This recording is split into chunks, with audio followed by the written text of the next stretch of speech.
I guess I need to add myself to the stage. Good. I should be in there's a test. I should be in a voice mod voice. Testing 1 2, testing 1 2. Does my voice sound different? I'll turn it back off. Whoops. Now it's off. Now I should sound normal.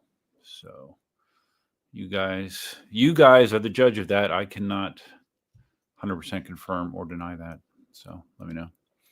Okay, you could hear the voice. That voice is called Trailer Guy. Trailer Guy. All right. Opening up my Cayman Jack. I have 4 of them left in the fridge, and I kind of think it's time to polish those off and replenish my supply at some point. What's going on, ladies and gentlemen? It's probably just gentlemen right now. I haven't seen any ladies, but welcome to Duff's live stream, PEV live stream number 185. 185. Yeah, it's kind of, what did I say? I said 185. No, I'm sorry. 105. 105 PEV live streams. It's a big number, right? Let's see how this tastes. Tastes as I remember. Yeah, man, there's been, again, my last stream was 3 weeks ago. It was right before the election, and man, there's been a lot of stuff that's happened again in those 3 weeks, both myself and otherwise. Yeah, a lot of things. So, all right, well, let's go back and see who's here so far. We have 11 people in the stream. I am actually wearing a sweatshirt, right? How often do you see me wear a hoodie? It's actually reasonably cold here in Florida. The low tonight is supposed to be around 50-ish, I think. So, yeah, whenever I get an opportunity to wear a hoodie, since it's such a limited thing, I try to do so. Oh, wait, this doesn't look very professional having my tripod in the background. Hold on.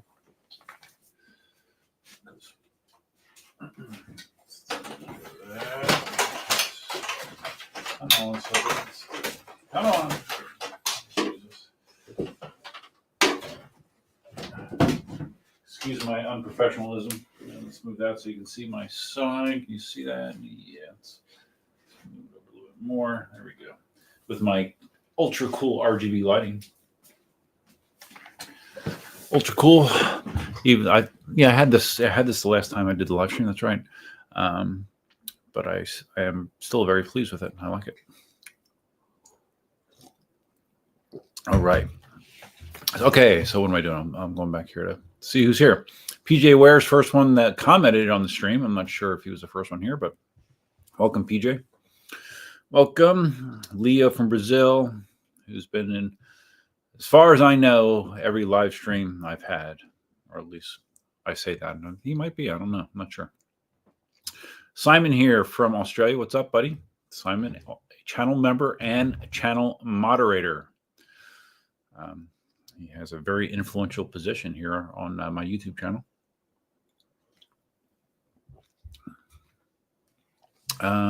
Spartacus, a regular in my live streams. Welcome, Spartacus. Thank you for showing up. Leo, Duff, you should have a mileage plan for attendance. Mileage plan. I don't know. You have to explain to me what that means, Leo. I don't know. I might agree. I don't know if I knew what it was. Dale's here. Dale, another channel member and channel moderator. Dale, also known as Electric Unicycle. Dale, who just got his Patton S. That's one of the things that we'll be talking about. There's a lot of wheel-related things. Like I mentioned in the title for this stream, there's a lot of stuff we can talk about regarding the Apex, the Patton S release, and if the improvements to the Patton S are significant or just sort of just minor-ish upgrades. I don't know. We can talk about that. And I do have the voice mod going, as I mentioned earlier. Simon is drinking a beer called Flux Capacitor. No shit, really? Okay. Is it as cool as my RGB lights? Speaking of them, I don't know, maybe I should turn those bottom ones down a little bit. They're a little bright. Let's see if we can do this. Let's see if we can do this on the fly. if I can figure out how to change. I think I know how to do this, just to change the brightness of it. I don't know if, yeah, I think since I last live streamed, I bought another Govee light. It's a floor desk or a floor lamp. So it's a big long lamp, RGB, similar to what you see, the two light bars there, but just a taller version of it. Okay, let's go down.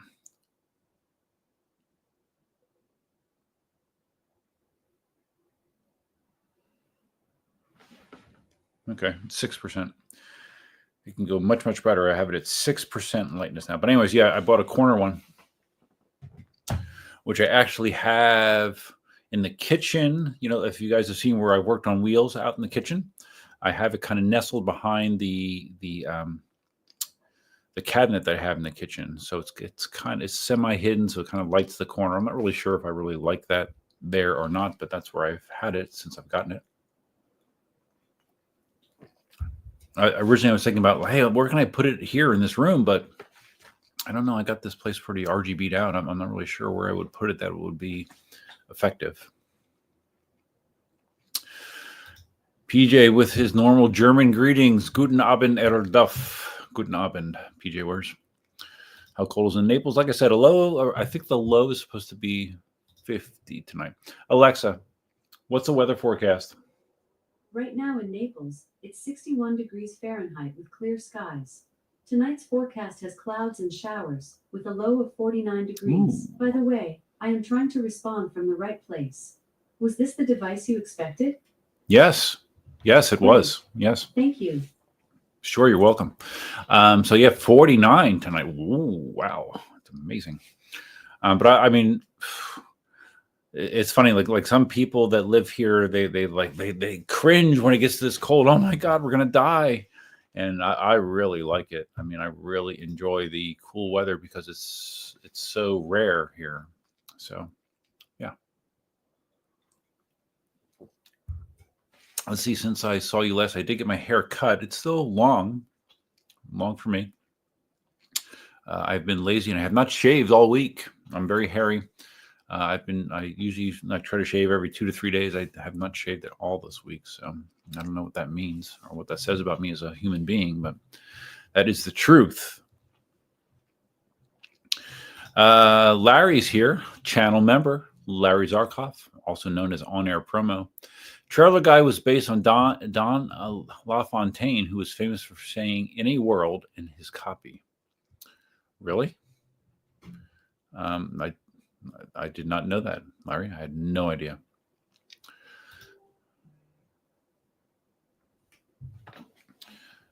UC Wheeler just sent me a photo. What are you sending me, Dale? Hold on.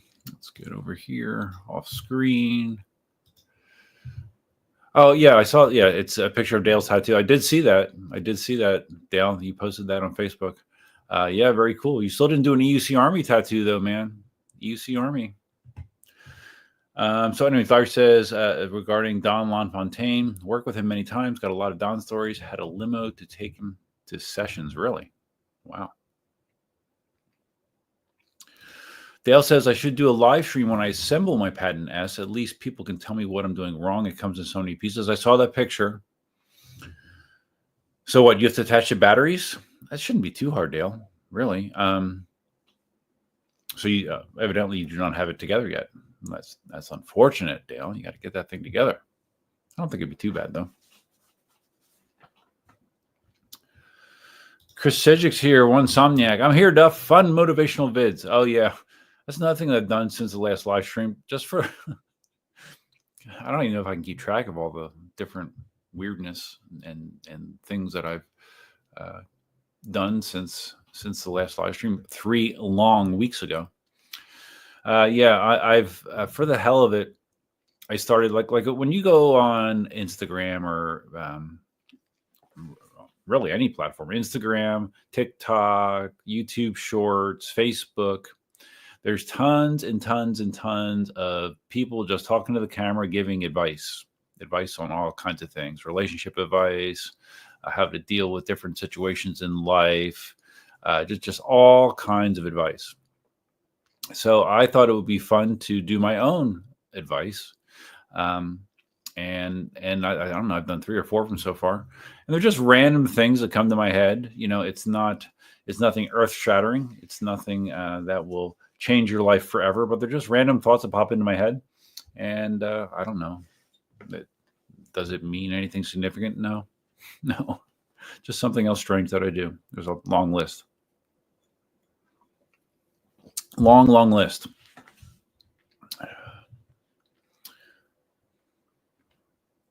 Let's see. Oh, Vibes is here. Vibes. Did I see that did you either change or did you create a second Instagram account? Because I don't even remember the name it was, but I saw your picture, started following me on Instagram, but it wasn't EUC Vibes. It was, I don't remember what it was. So yeah, what's going on with you, Vibes? You're dead to the EUC world. No more videos, basically. And I can only assume that you're very busy with your photo booth business. I guess, I don't know. People saying hi to Vibes. Dale knows the vibes. Yeah, everyone knows the vibes, man. Anyone that's cool knows the vibes. Sensei Vegan is here. What's up, buddy? How you doing? Sensei asked me to print him a set of those power knobs, those power knobs that I have on my V13. They're in the public domain as a free STL. I printed a set for my V13, and Sensei saw them and asked if I could print him a set. So I printed him the same set, except his middle piece was yellow instead of orange. And the report I got from him so far is he likes them. So Insomnia, I can't wait to see that Patton S. Well, it doesn't look that much different, does it? I mean, it's a lot of the components are made out of magnesium now to get the weight down, but it doesn't look significantly different than a regular Patton, does it?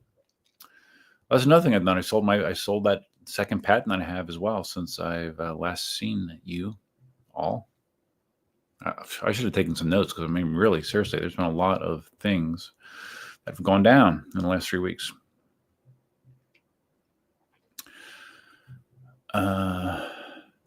Leah, free stuff. Oh, as far as like when you said mileage, yeah. I do want to get maybe some new T-shirts made or something. Not to when I got them originally, I got them to sell like on the store, but this would just be to give away. So I'll do that. It's on the list. I've been spending a lot of money recently. But that is on my mental list. And when things are on my mental list, they usually get done. It's just sooner or later, but they will get done. Vibes. I'm drinking an iced mocha latte from DD right now. How appropriate. Nice. I got I just uploaded a video shortly before the stream of me, another video on the Shift Robotics Moonwalkers. That's something else to talk about, right? The Moonwalkers. We can talk about my world. As far as I know, I'm still the world speed record on an Inmotion E20 as well, Dale. But yeah, I got lots to talk about. But anyways, how many times have I said that now? Half a dozen? After I got done shooting the footage for the Moonwalker video, I stopped at Dunkin' Donuts and I got my medium hot with cream and sugar. It's because I needed a little boost because I was up late again last night. I was up. Earlier this week I was up until I don't know, probably at least 2 a.m. And last night it was probably until I fell asleep, probably 1 a.m. So yeah, I haven't been practicing good sleep patterns lately. Dale talking about the Patton S. Well, yeah, it's 8 pounds lighter, I believe, Dale, right? I'm pretty sure it's 8 pounds lighter. Has the Hall failure feature, but I thought the regular Patton has that as well if you get the newest firmware. I thought you could do that with the Lynx, the Sherman S, and the Patton already if you updated the firmware. Maybe I'm wrong about that.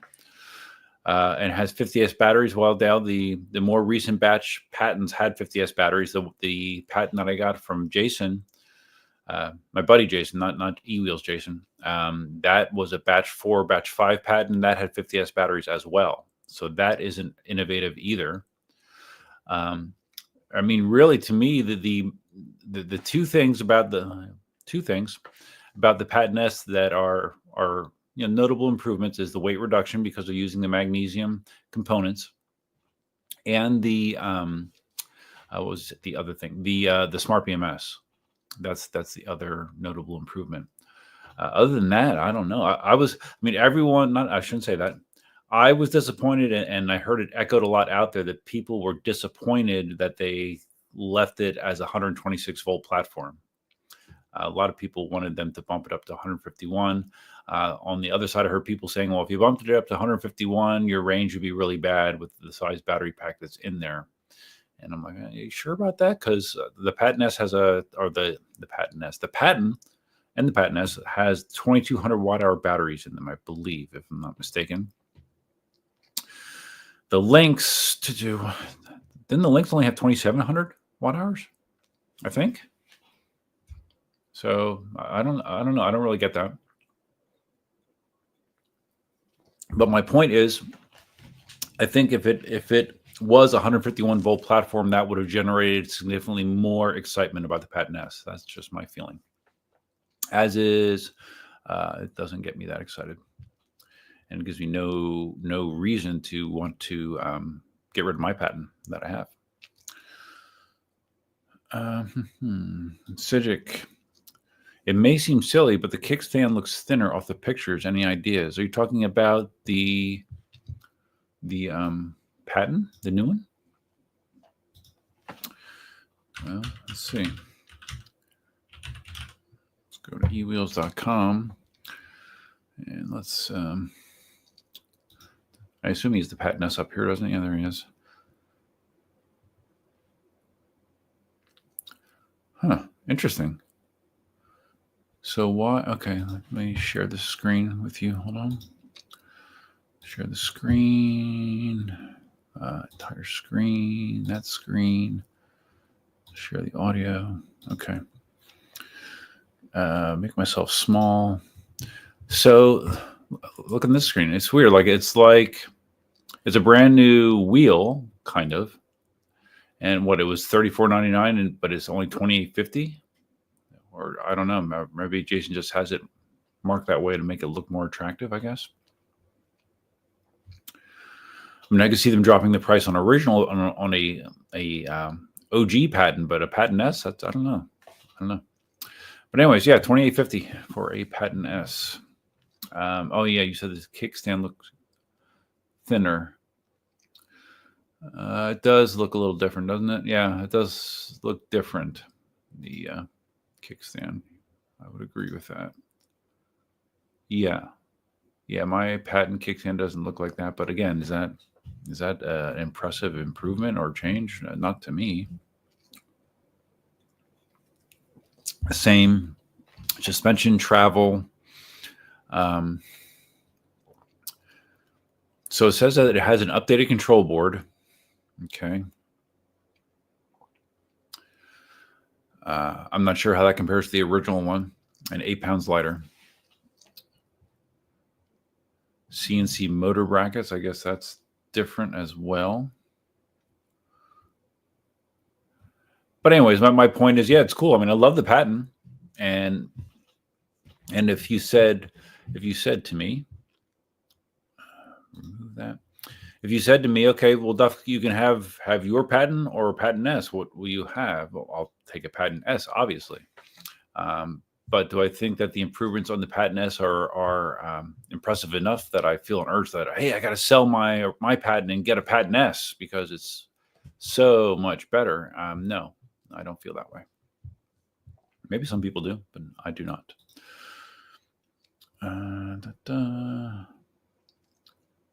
Simon says, nothing is quite as cool as your RGB lights. The stream setup is looking great. Thank you, buddy. Thanks. I gotta be cool. I've considered like getting back into doing a little bit of gaming streaming as well. And this is right up the alley for gaming streaming, right? You want cool stuff like this going on if you're going to do that. Will that happen? I don't know. I don't know if that'll happen. Hold on one second.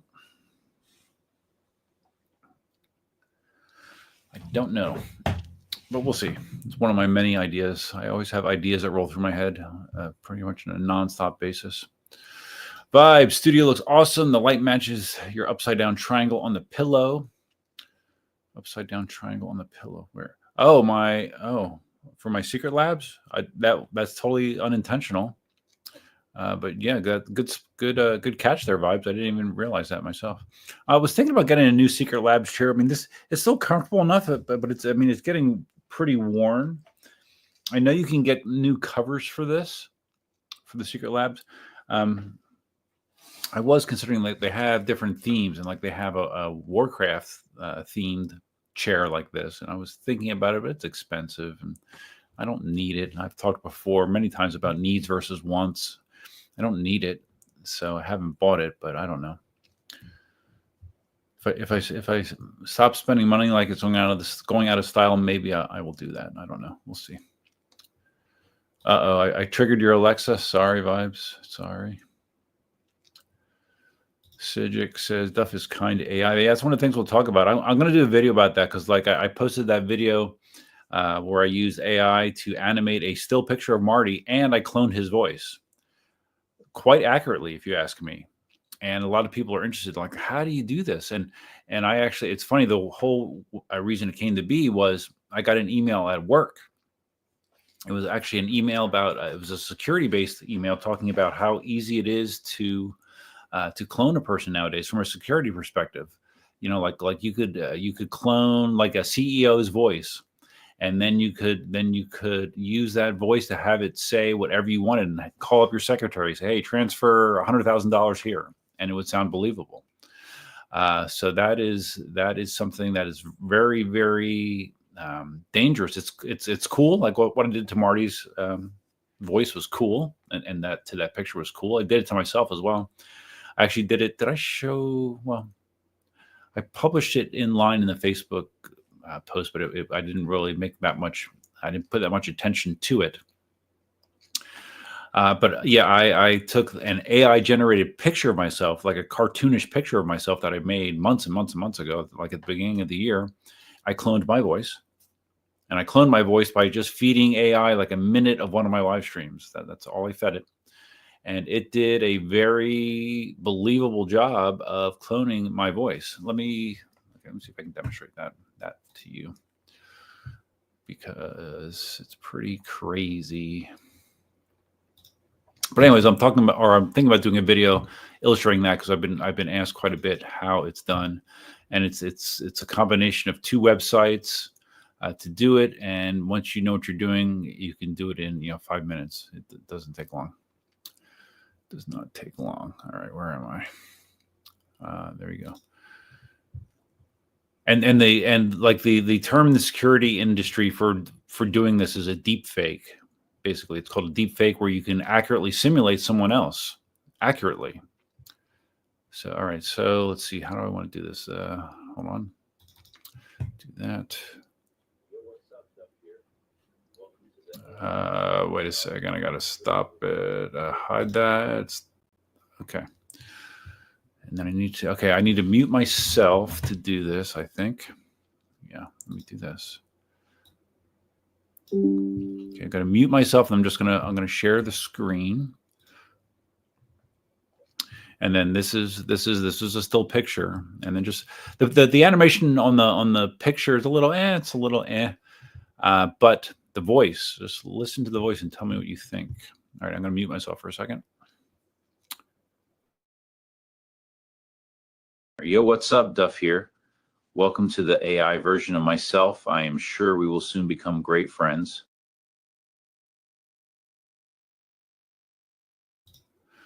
And that was it. That's all. I just did a real quick thing, because the site that I did it on, like one of the ways that they make money is they restrict how many words you can transcribe. Like you can clone your voice and have it say things, but it's like based on the word, and they only limited you to 1,000 words for free, and then you had to pay if you wanted to do more, which I did.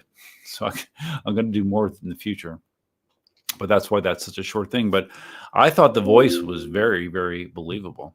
So it's kind of crazy.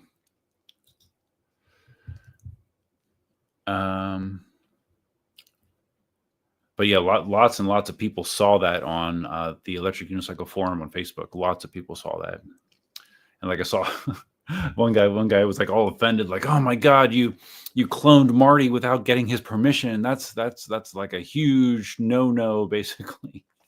And of course, I asked Marty first of all if I could do it, and then Marty, I made another clip that was basically Marty's response to the people making fun of Marty. Like some people said that Marty rides too slow or Marty talks too slow.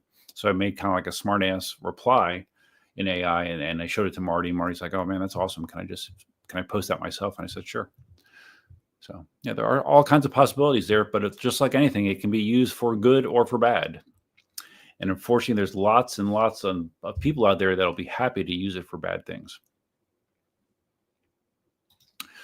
Electric Trot. What's up, Electric Trot? Hi. Oh, Dale wants me to show the new tattoo. Okay, I'll show your tattoo, Dale. This is the new tattoo that Dale got. If you don't follow him on Facebook, that is it. That's what's his face from South Park. What's isn't that Stan's dad? I forget his name.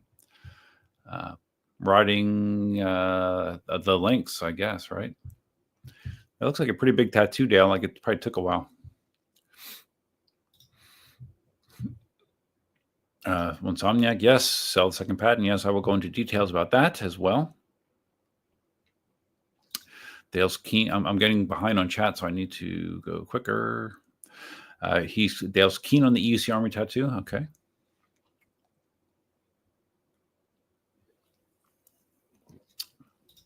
Regarding the assembly on the Patton S, Dale said, "I thought I'd have to attach the batteries, but I have to assemble the whole thing." Really? Okay. I thought I saw a video of someone doing that at one of the dealers or something. I don't know. So the wheel is connected to the suspension, but that's it. Okay. Stan, is the Apex the most controversial EUC of all time? No. I'd probably give that honor to the KingSong S22, to be honest with you. But yeah, no, we're going to talk about the Apex. Yeah. There's a lot of interesting things going on in anything and everything related to Apex. So we will talk about that, Stan, I promise. I'm just trying to get caught up here a little bit. Simon says, 2 cells, 1 pack. It's a tear down of the patent. Just watch that in reverse. Yeah, that's true. Watch it in reverse. That'll do it. Hold on 1 second. Hold on 1 second. Hold on 1 second. I'm buying time while I text, which is rude. I know. I'm sorry. All right. PJ Wares bought my V10F, which was actually Jason's V10F. Move this over a little bit. V10F is working out good. Have added to the scrapes and bangs. I can make it all the way around the tennis several times without breaking my neck. I'm so proud. Oh, that's good. I mean, if you're doing that, if you can do that, PJ, you're past the hardest part. Seriously, if you can do that. So good for you. No, that's awesome. I mean, I've talked about the sense of accomplishment when you learn to ride an EUC. You know, some people are gifted and it's easy for them to learn. I was not one of them. It was quite the struggle, and there was points where I'm just like, F this, but I persevered, and I'm very glad I did. And it is something to be proud of, because a lot of people just they give up when they come up against something difficult. They give up. Which was actually that was like one of my inspirational little 1-minute talks that I gave, sort of.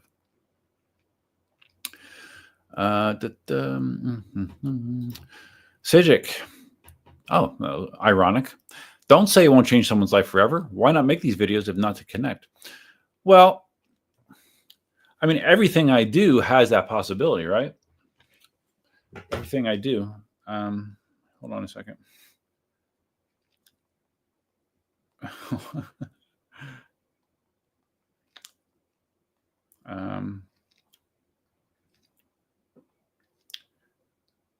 Okay. Yeah, I mean that kind of goes with the territory. Like I can't tell you how many times since I've been doing content creation that someone has reached out and just said, "Hey, this was helpful. I appreciate it. It helped me out in this situation or that situation."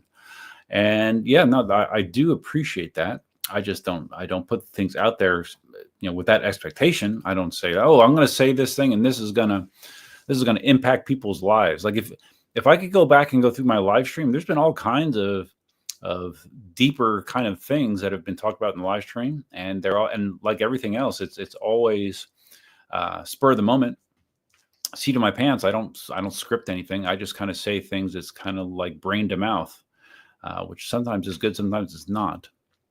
But yeah, and I appreciate that, Cedric. I appreciate that. Vibes. Oh, so that other one was your personal account. Okay, gotcha.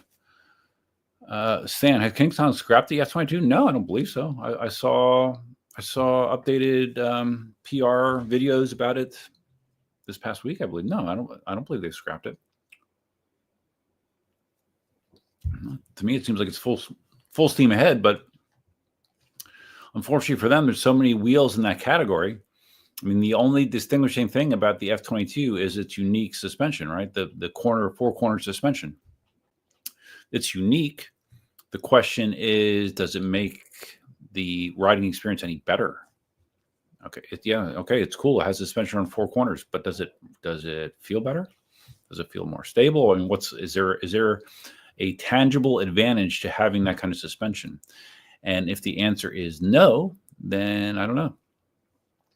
And like that's a similar question that I've asked about the Apex. Like the whole deal about the suspension, that you can change the range of motion, quickly using that gear and thumb screw setup. You can change the height of your suspension quickly, and when you're changing the height of the suspension, you're changing the height of the pedals. My question was, that's cool for, as far as I could imagine, a very small subset of riders. I don't know how many riders really need or want that capability. I don't know, but we'll talk about the Nosfet more. We have lots of time. It's Saturday night. We have lots of time. PJ, without breaking your neck. Yeah, well, not breaking your neck is a good thing. Dale, correctly saying that, yeah, it's true. The F-22, no. Okay, yeah, the F-22, I guess, does not exist because they decided to just not automatically, but they decided to instead release an upgraded version called the F-22 Pro. So with higher voltage and all that kind of stuff. When will it be dropped? I don't know. I have not heard any release dates. I have not heard. Stan, will tariffs spike EUC prices? Well, if there's additional tariffs, yes, of course. And this is something we talked about on the last live stream when it spun into politics, the last hour of the last live stream. And to me, it's the lunacy of promoting tariffs as something that is a good thing for American consumers. Because the simple truth is it's not. Because, I mean, the only way it's good is in a fairy tale world, if a Chinese company is assessed a tariff to ship their goods into the United States, in a fairy tale world, that Chinese company is going to pay those extra expenses, right? And they're going to just eat those expenses, take it off their bottom line. But that's not what happens. No, all those tariffs, all those price increases get passed along to the American consumer. And there already are tariffs there. I mean, they started back. They started back during Trump's first presidency, and I don't know that they've changed really since. So yeah, more tariffs would just mean higher cost, more than likely. So we shall see. Stan says, if so, would you be interested in manufacturing in the U.S.? Are you talking about me personally? I have no interest in manufacturing EUCs. And unfortunately, the bottom line is you can't realistically manufacture those in the United States without them costing more, which is crazy. I mean, unless if the tariffs are like a 50% tariff, then maybe the United States manufacturing could compete. But otherwise, it's unlikely.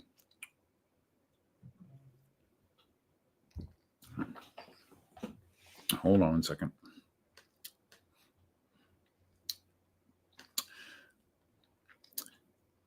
Hold on. This should probably be the last time.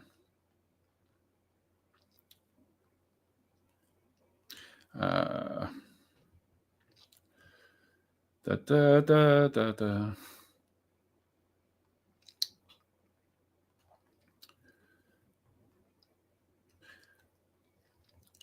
Almost done.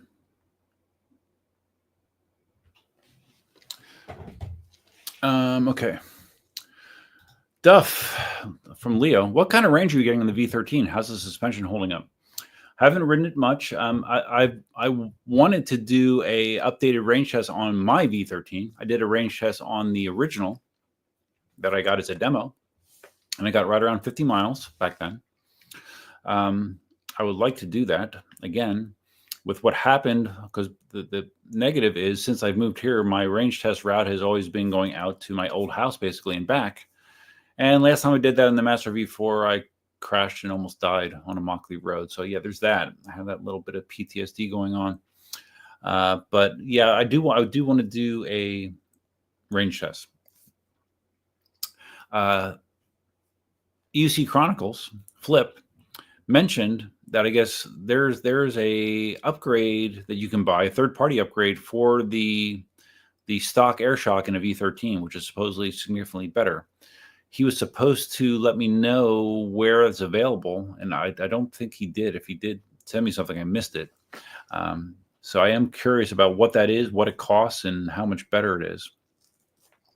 The stock V13 as suspension is it's average at best. I mean, as far as suspension wheels go, I would say it's probably in the bottom third as far as how it feels. It's not great. Vibes. I've been slacking on making content, been dealing with a lot of BS in my life, so I haven't been in the creative headspace lately. Oh, I'm sorry to hear that, Vibes. But real life happens. Real life does happen. Murray, yeah, I know all about that, Vibes. Murray, channel member. Murray, also from Australia. What's up, buddy? Dale, can you go backwards on the moonwalk shoes? No, they physically would not let you go backwards. But what I did today, just spoiler, is I took the shoes to the parking garage, one of the parking garages at my work. Actually, it's a 6-story parking garage, and I was curious how difficult it would be for those shoes to take me up 6 levels of a parking garage. You know, the incline isn't crazy, but it is a pretty decent incline, and they're long sections of incline. And it did. It got me up there. It got me down. Little clumsy along the way. It's not as natural as they depict it. And like if for some reason you get off balance, or you're trying to avoid something, and your cadence gets messed up, your heel toe cadence, and you wind up getting onto your toe a little bit, it wants to try to break you because it thinks that you're wanting to slow down. And it can do so somewhat suddenly, and then it just snowballs, and then you're just kind of running along on your toes as you come to a complete stop. So I'm not a big fan of that behavior. I don't know. This is my second video I did with them. I don't know that I'm going to do any more with them. They're okay, but I mean they're expensive, very expensive. Even though I think they are on sale for Black Friday, and they are loud. They are loud. They're very loud.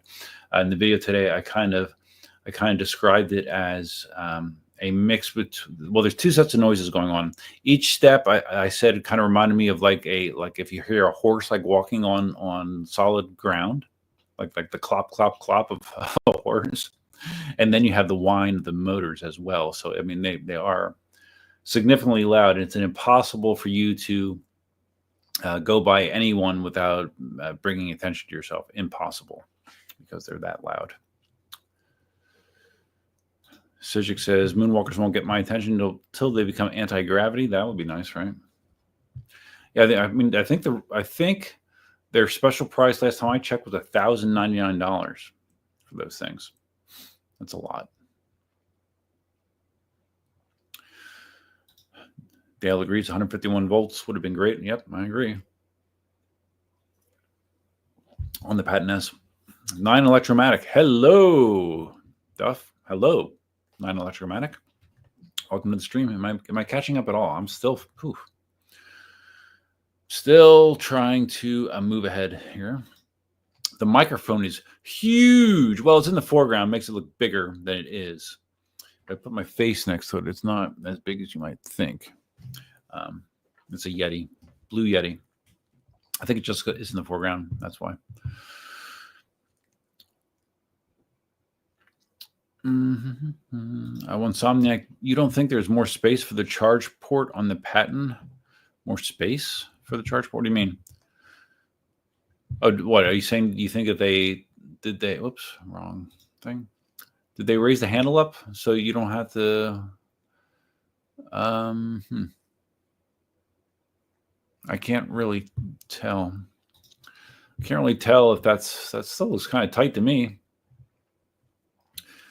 Which I think is a big miss if they didn't. That was a very, very early and common complaint with how annoying it is to get to the charge port on the Patton and the Lynx.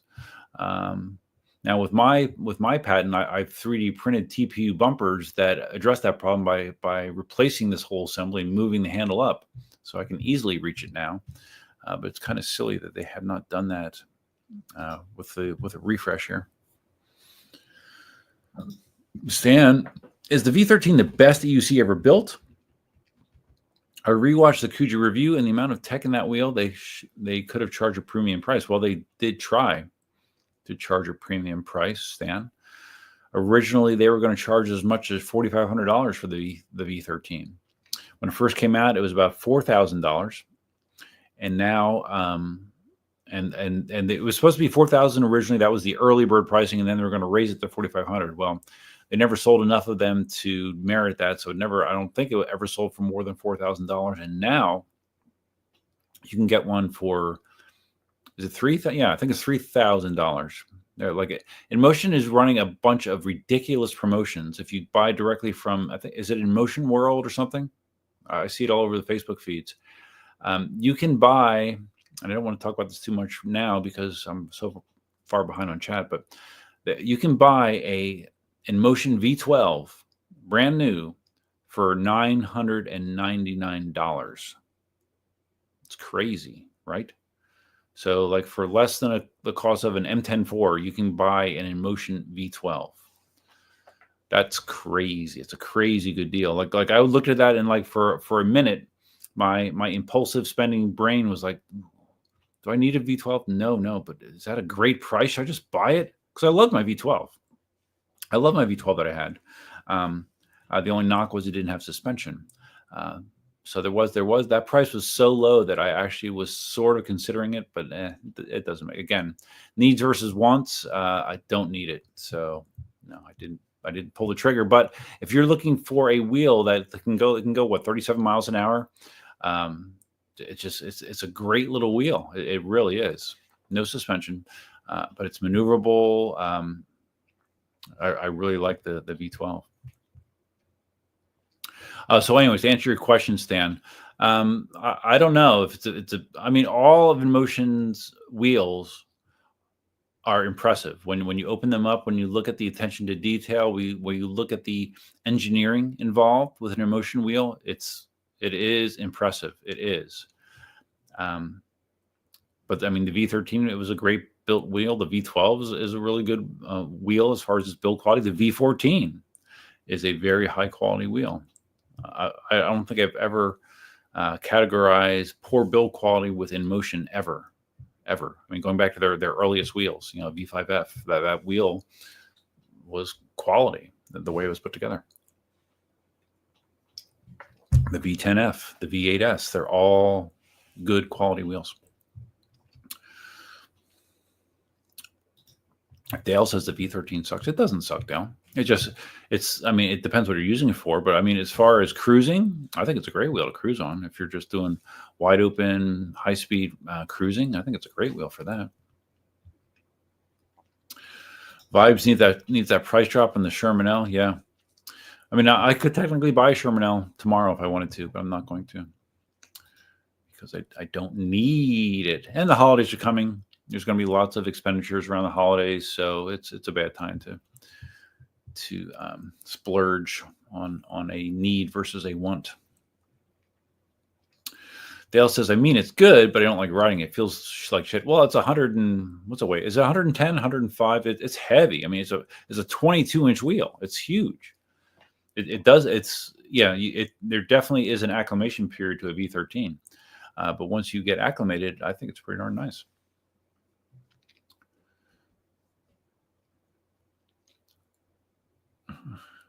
Spartacus stuff. Could you do glue stick on the mic or scratching sounds? Oh yeah, I know that's like chicks do that, right? When they do ASMR, they take their nails and they run it on the mic head and stuff. You know, it's creepy, dude. It's creepy. Vibe says Kuji replied to me on Instagram. He said he prefers the Lynx of the Sherman L unless he needs it for distance. Really? Not me. Lynx is nice, but no, I definitely would prefer a Sherman L. Distance or no distance, I would prefer a Sherman L.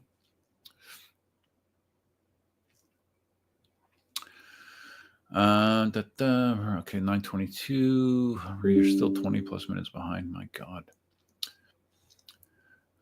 Has anyone seen the Nosfet video on Apex issues? Yes, I did. That where Jack talked about the various things. Yes, we will talk about that. I did. Spartacus says, one of these days, Duff will go live as AI Marty. It's coming. It's coming.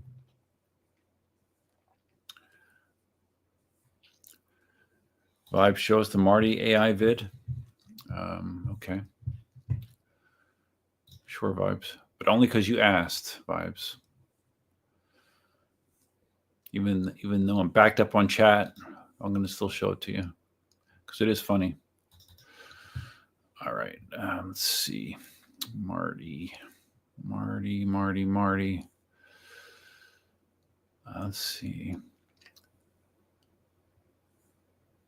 Okay, I'll show you the original. And then...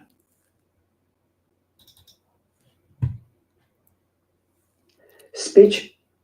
Oh, wait, nope, that's not it. That is not it. There's the second one. Oh, there we go. Okay.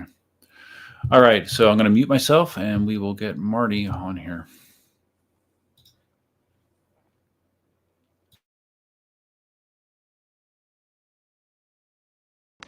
You know, when I got my Sherman L, it really touched me. After spending a few minutes on the pedals, I started to sob quietly. Eventually, my tears of joy became a river flowing down my face, staining my cape that was blowing in the wind behind me. Luckily, the wind quickly dried my face, and I was able to roll off into the sunset with a full battery and many miles to go. Thank you, Duff. I love you.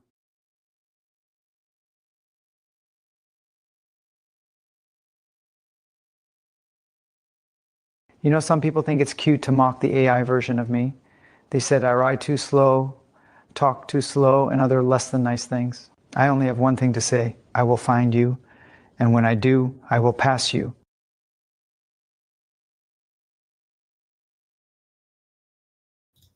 Good stuff, right? It's pretty good. It's pretty good.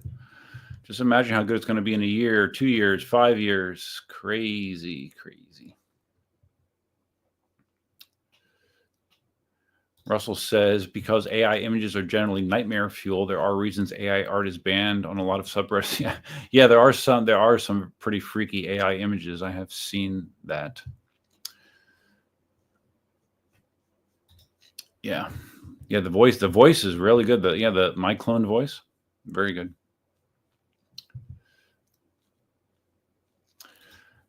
Vibe says AI Duff looks like a Duff Roger combo. Really? Do I? I don't know. I did not pick that up. You have to pay to have AI make you say things. I just say it for free, sucker. Yeah, I got you.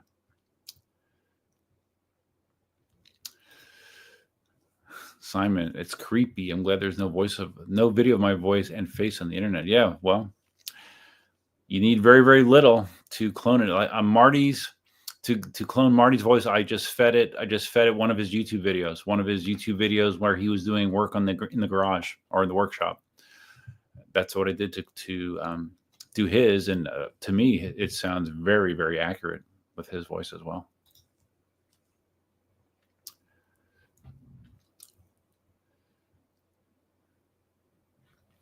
Stan says, Marty's a genius. He knows his role in EUC marketing, so he finds other enthusiasts to review without marketing ties. That gives consumers an unfiltered opinion without tainting Marty's name. Oh, you're talking about like how he let Matt Burt ride the Apex? Yeah. And like for a long time, you know, he's let Roger and Dawn test wheels as well. I guess that must be it. Marty is a genius.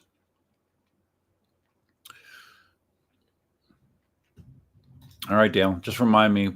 I won't remember on stream, but yeah, I'll send you a logo.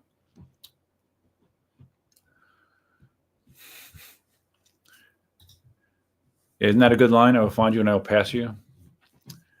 Yeah, I did that. Like from what's that series of movies that Liam Neeson's in? Shit.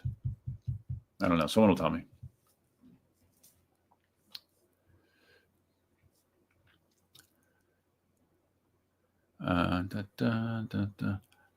Yeah, in regards to teaching people, I rode my first try. It's best not to give learning advice for beginners. Yeah, I saw that video where you said you were teaching the guy to ride. He was like in the middle of a field and falling off, and you were just on the side drinking a beer or something.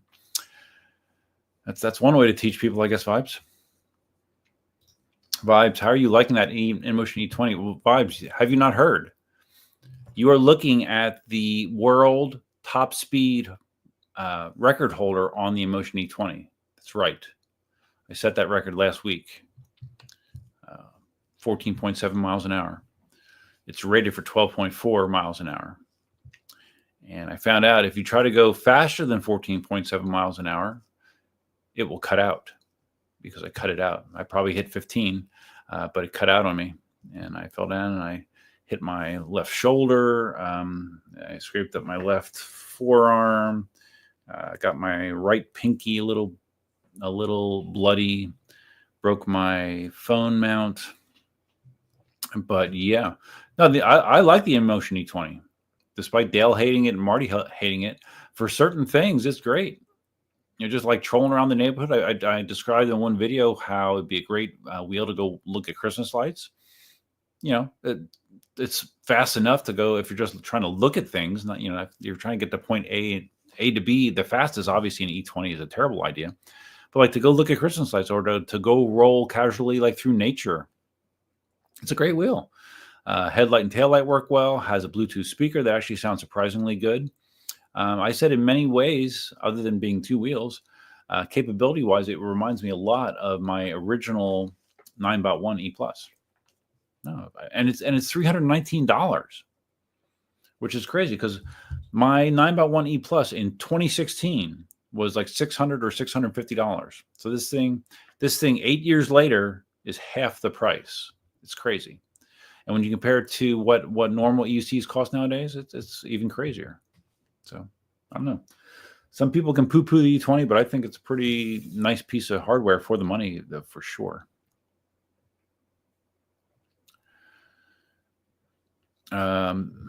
Murray says,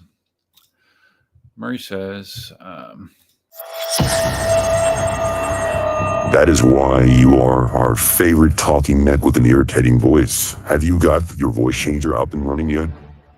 Need some funny voices. No, I don't have it working yet.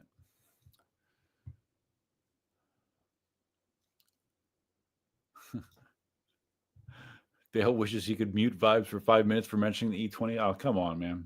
You're overly tough on the E20.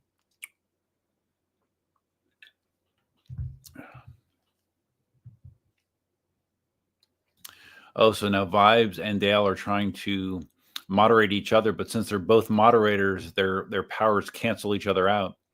It's like two Jedis with lightsabers. You know, when they cross, you know, they can't can't penetrate each other. So yeah, Dale and Vibes are at a stalemate. Sorry. Dale's going to go ride. All right. You're going to keep listening. It's all good. Thanks, Dale. Simon says Trump has said that he will impose 60% tariffs on Chinese products in 2025, but he lies about everything. So who knows? Yeah, I mean, I'm not 100% familiar with what the existing tariffs are, but I think they're substantial already. But whatever. Like, yeah, he says a lot of things, but you never know what's going to actually stick. So we'll see. If lots of people, I mean, if he does that, and I mean, the bottom line is how many material goods that U.S. consumers buy are made in China, and the answer is a ton, the vast majority. So if you're gonna hammer them with tariffs, the only people you're going to realistically hurt are American consumers. So we'll see how that works out. Spartacus says he has said as high as 200%, but Mexico never paid for the wall. That's true. They were supposed to pay for that, weren't they? Oh, we have a super chat in here. I see. Wow. Blue Collar Jose, Hungary Weekend, a $5 super chat. That means that we reached my goal. That's a new thing that I mentioned in the next live stream. Like before a live stream, YouTube allows you to set a super chat goal. I said it last time for 10 super chats, just for the hell of it. And that was an unrealistic goal because I got 0. This time I set it for 1 super chat of $5 or more. And thanks to Blue Collar Jose, I have now reached my goal. Thank you, Blue Collar Jose. I appreciate it very much. And Jose's question was, hello, Duff. I don't know if you're a car person, but what is your dream car? I've been a car person for a long time. I mean, much more so when I was younger, but like I had a 71 Chevelle, I had a 69 Firebird convertible, I had a 71 Buick Skylark convertible, I had a Ford Probe GT, I had an 88 Corvette, I had a 2005 Chevy SSR with a Corvette motor and a 6-speed. But my last 4 vehicles have been Teslas, and all around, the Tesla is my favorite car. And it's not the coolest car. It's not the most unique car because there's so many of them anymore. But just the experience of, I mean, the instant torque, the crazy power, especially with my Model Y performance that I have now. Yeah, it's my favorite car. Now, my dream car, it might sound funny, but like my dream car isn't really a car. Like right now, if you said that I could have anything right now, I would probably want to buy the Chevy Silverado electric truck. It's around $100,000, but it's cool. It's like a cool Cybertruck. It actually has full functionality of a truck and incredible range. That's probably what I would buy if I had a spare $100,000 laying around. Holy troller, the V13 is $2,000? Is it? Wait a second. I thought it was maybe. Oh wow! I mean, if that's true, I thought it was 3. Let me look. Inmotion World.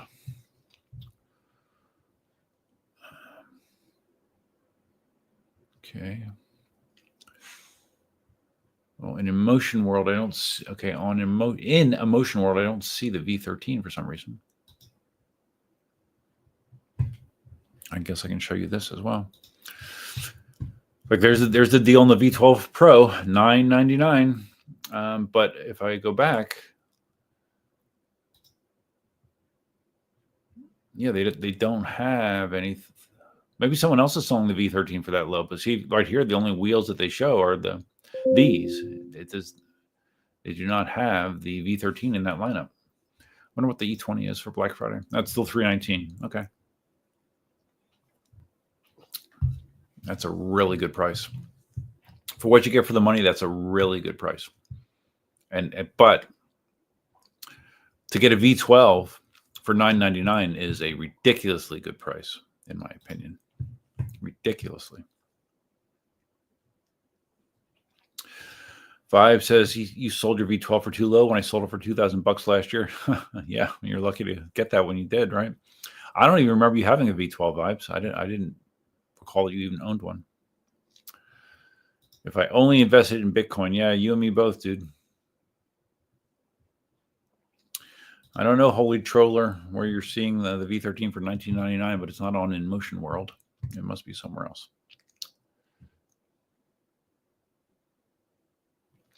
Spartacus says, if the V12 wasn't in motion, I'd get one. I don't like a wheel that needs the app. Well, you need the app to set it up initially, right? I guess to unlock it. But after that, I mean, if you remember, Spartacus, the V12 was the first Inmotion wheel that has that awesome screen that basically has the app on the screen. Not everything, but the vast majority of the features in the app are in the screen on a V12. It has a cool full color screen, capacitive touch screen. So I don't know that you need the app really. That's to me that is the display on a V12 or a V13 is the same as the app. I don't know that I've ever had to go into the app other than to unlock it originally, and then that was it.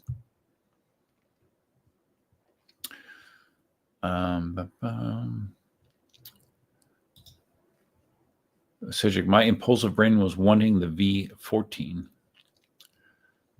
Oh yeah, because they dropped that. What did they drop that down to? What's that? 2,800. Oh wow, 26.99 for the V14. That's compared to where it was. Yeah, that's a good price. Like if I was a hardcore off-roader, the V14 would be a nice wheel for me, but I'm not, so I don't need one. Yes, Vibes, I agree. V12 for the price of an M10 is insane. It is. T Cabio says, great price in the V12. That price completely killed the idea of me selling my used V12 HD. Yeah. If you were looking to sell your V12, you're kind of screwed right now. Kind of screwed. Vibe says, that kind of proves my point that manufacturers put a high markup on EUCs and these things don't cost that much to build, but every time I make that point on Reddit, I get roasted. Profit margins are definitely high, Vibes, based on information I know. Yeah, they're high.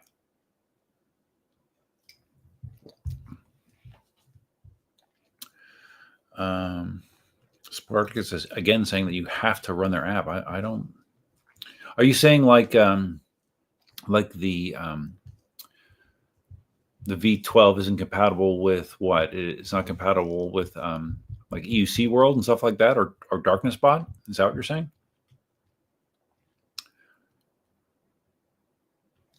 Yeah, Vibes. I remember you telling me about this before. A guy that in New York City that rides his V13 like it's nothing.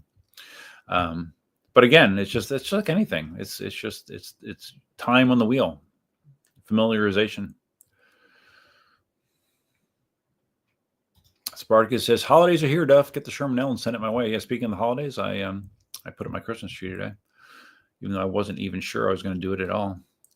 I'm catching up a little bit. You guys are just chatting away. Vibes, yes, hit that like button. I appreciate that if you would do that. You guys are still talking about the AI. Oh man, Philip Arnold's here, channel member. Philip Arnold, hey buddy, howdy Duff and fellow EUC peeps, welcome.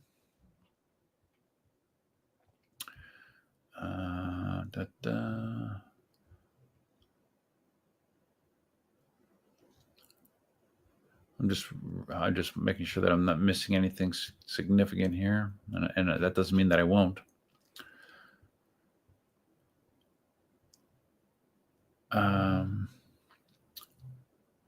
Simon says the existing tariff on Chinese products is 7.8%. So was it dropped? Like, was it higher and then it was reduced, Simon?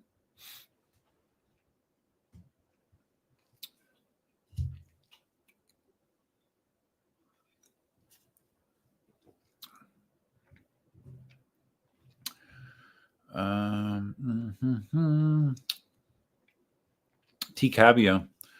How many wheels are you up to currently? Well, I'm not up to. I sold the 2 wheels I had from Jason. So I believe, if I'm working off memory, I think I have 6 wheels. M103, V10F. Well, no, maybe 7 with the E20. E20, Master V4, V13, Patton. That's 6. Unless I'm missing one. No, I think it's it. I think I have 6 wheels. Yeah, 6. Because I sold my Sherman S. But I think that happened prior to the last live stream. Yeah, it did. Yeah.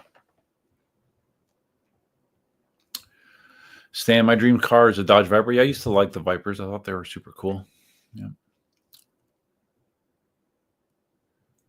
Lone Ranger says, I'm still new to this sport. I haven't seen this anywhere on YouTube. I was able to use my T4 Pro to round up 35 head of cows on 90 acres. Cow crap is very slick, and a cow can out-accelerate a T4. Ooh, that sounds interesting. Yeah, you might want to try to capture that.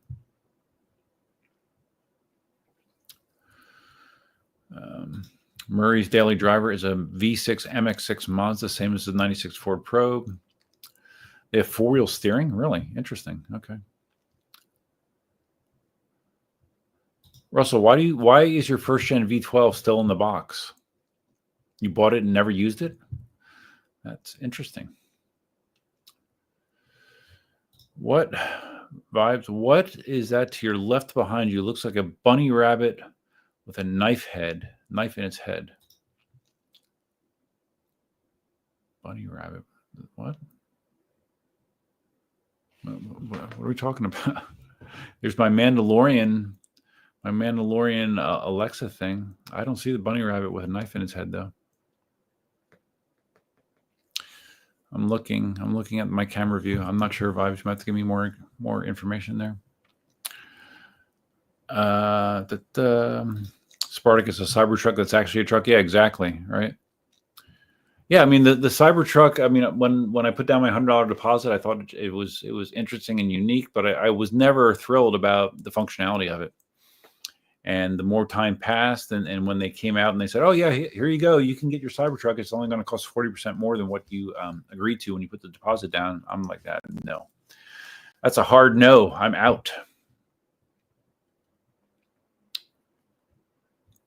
T Cabio, definitely $19.99 for the V13 from Inmotion.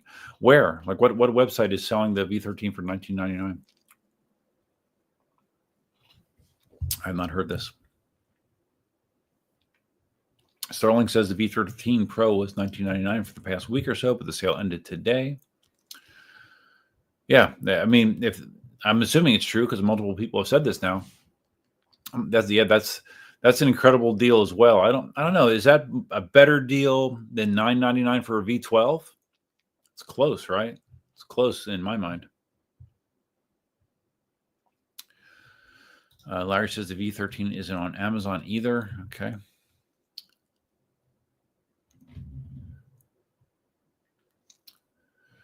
Murray says the E20 is good because it can stand on its own. Plus, you can jump on it and go while it's standing, both feet at once. I have 2 air wheels here, slow and silly, but fun. Oh, the old air wheels, yeah. E20 is good. It is good for the money. It is good for what its intended use is. It's good. I will stand by that. The Moonwalker arrows. Moonwalker arrows have a very, very limited appeal. I would say very limited.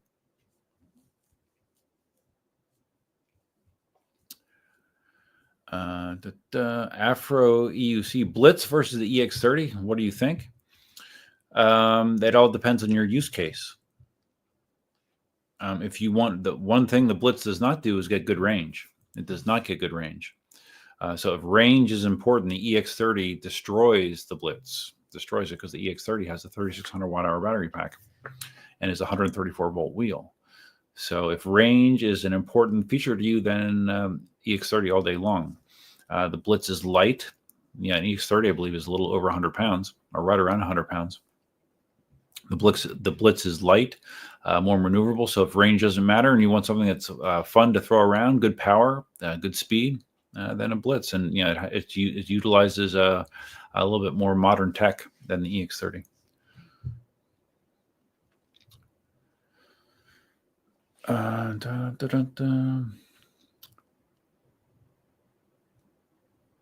Spartacus, I think that every time Duff says it. When I say what? Oh, when I say six wheels is too many, give the least valuable one away. Okay. Yeah, I don't know what in the least valuable race. What would it be? Well, I mean, cost wise, it would be the E20, right? But to be quite honest, I don't really want. Well, I don't know. I could. I was just going to say that I could probably part with the V8S because I could teach people the basics on an E20, but it's not a full simulation of riding an EUC, so I probably still need the V8S as well. So I don't think I want to give any of them away.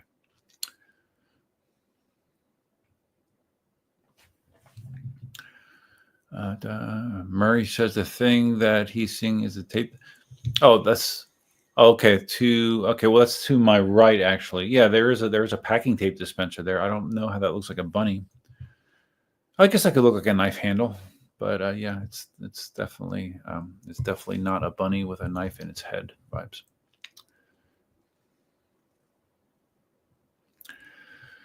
Vibes, did you ever get your deposit back? Elon still owes me $100 for the Cybertruck. Oh, I forgot to do that, actually. The last live stream, I think, or 2 live streams ago, Stephen Knox said that he got his deposit back, and I wanted to do that on mine. Yeah, I have not, because it was $100. Yeah, I could use that for Christmas money, right?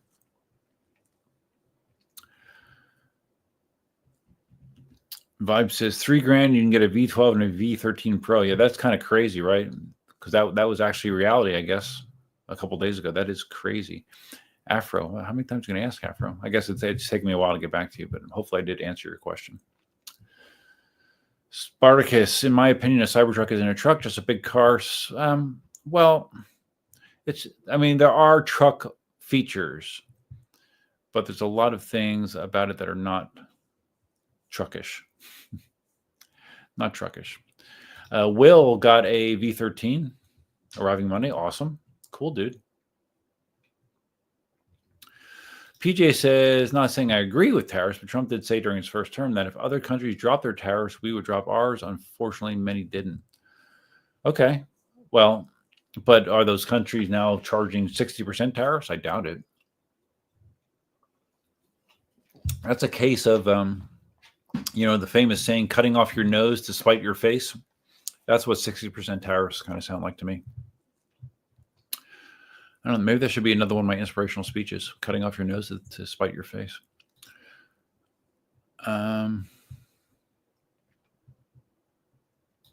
Russell, I thought I got ripped off for the V12 and turned up like 4 months later, but I was already too far physically, far down physically by that point. Oh, okay. Wow. Well, why don't you sell it, Russell?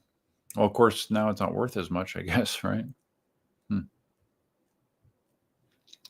Afro EUC says, my friend's supercharged scooter keeps beating me in the T Ford. What ride can I get to keep up? I don't know. How fast does the scooter go? That would be an important piece of information.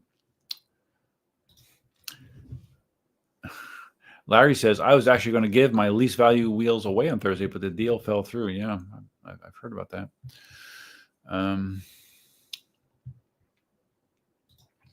Murray says, if the E20 rides like an air wheel, you can lean it onto one wheel as you corner and it turns like an EUC. Yeah, the more I rode it, the better I got at that. At first, when I rode the E20, it felt a little disorienting doing that because, when you're leaning on a single wheel, it's centered.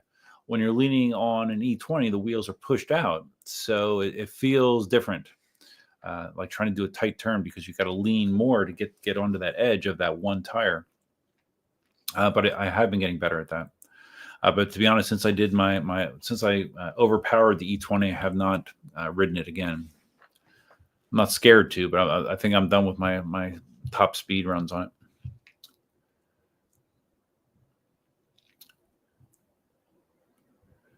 Murray says, you can spend $100 on a new ping pong paddle for Christmas. Yeah, it's not ping pong, Murray. It's pickleball. But yeah, I appreciate the thought.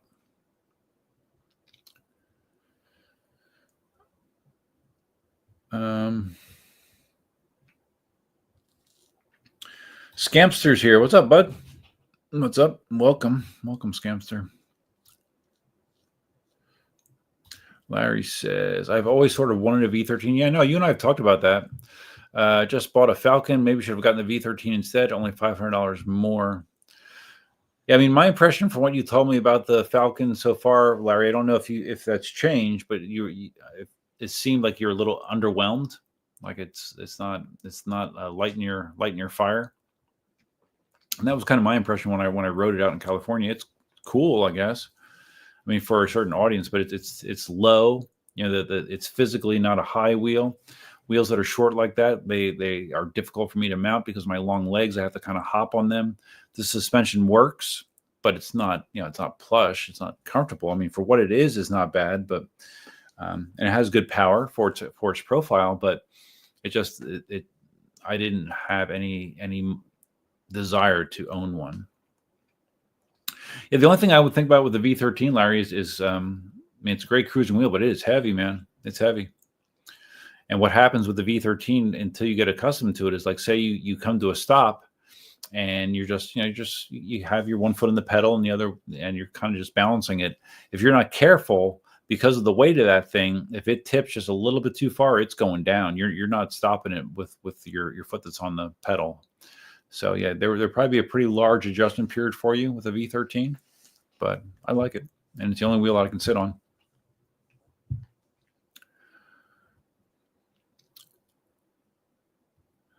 You were eyeing the ET Max Afro EUC. What do you think? The Lynx is better.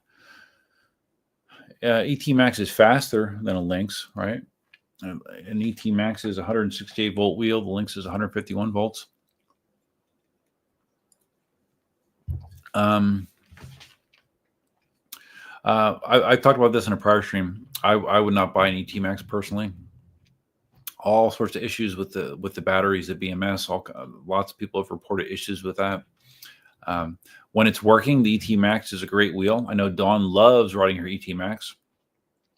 She hates that it gets a very poor range. If you're riding it at higher speeds for a long period of time, it burns the battery fast. So, but she loves riding that wheel otherwise.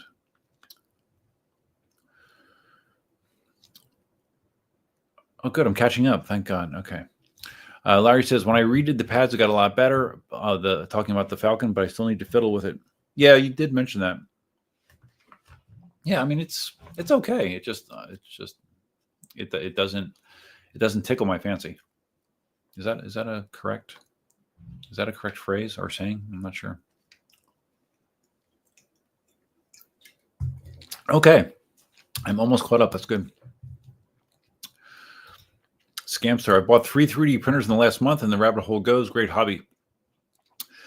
Again, if money was no object, and we were dealing with wants versus needs, because I don't do that much 3D printing anymore, but I would love to have a Bamboo A1.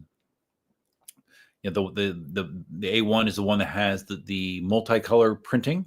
I think it can do either 3 or 4 colors. You can have that loaded. And the stuff that you can make with that printer is amazing. One of the guys in my department, he has one, and he brings in these examples of prints he makes, multicolor prints. They look like something you buy in a store. I mean, they look perfect. So yeah, that's on my list. I should write these things down. Things that I want to get. I don't need them right now, but I want to get them. Yeah, a Bamboo A1 is one of those things, and they're not terrible. They're less than Prusa's. I mean, I think a Bamboo A1 is like $550. So, yeah.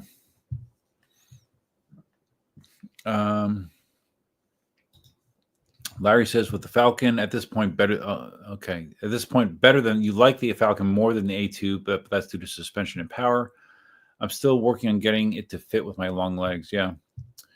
Yeah, long legs and big feet aren't a great combo with the Falcon from my experience. Crazy Eye PEV. Have I ever seen you in here before, Crazy Eye? I'm not quite sure, but if not, welcome. Please take a second and click the like button. Okay, my first Cayman Jack is gone. I'm going to go get another one. I'm kind of drinking slow again, but I'll be back.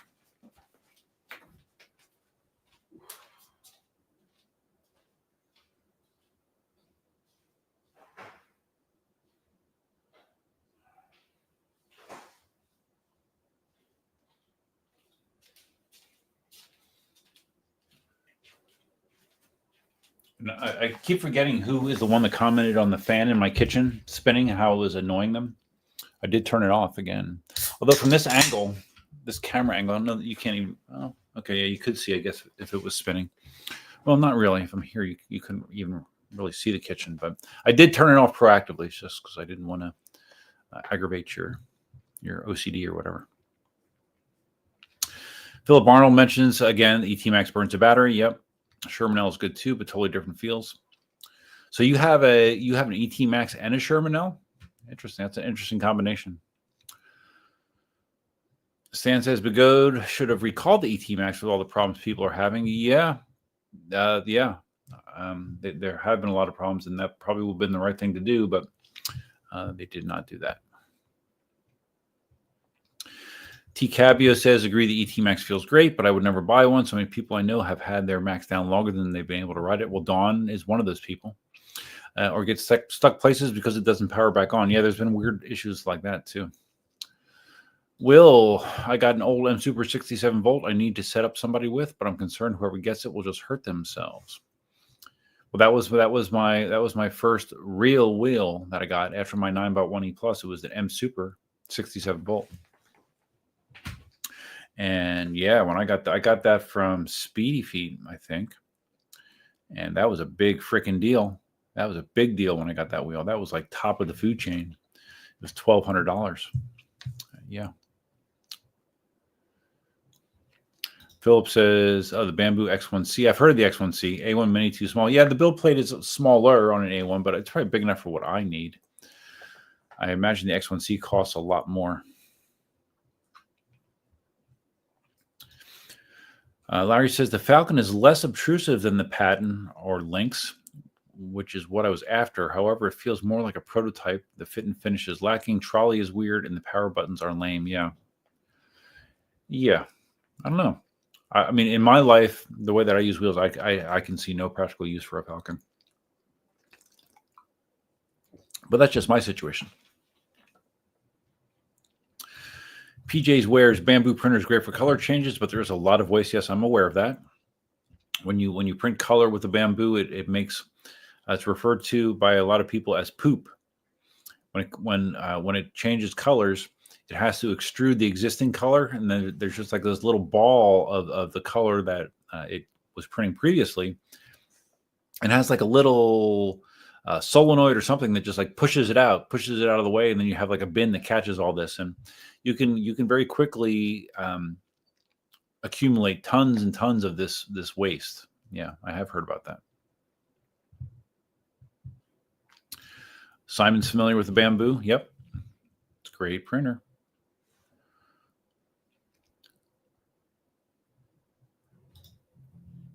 Oh, so okay, so Scampster already is all about Bamboos. Yeah.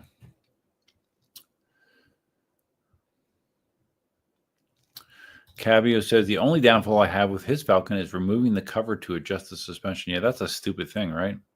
I don't know who at Begode thought that was a good idea, but it's not good. Murray, where's Elsa? Elsa is right down here, laying on her dog bed, sleeping.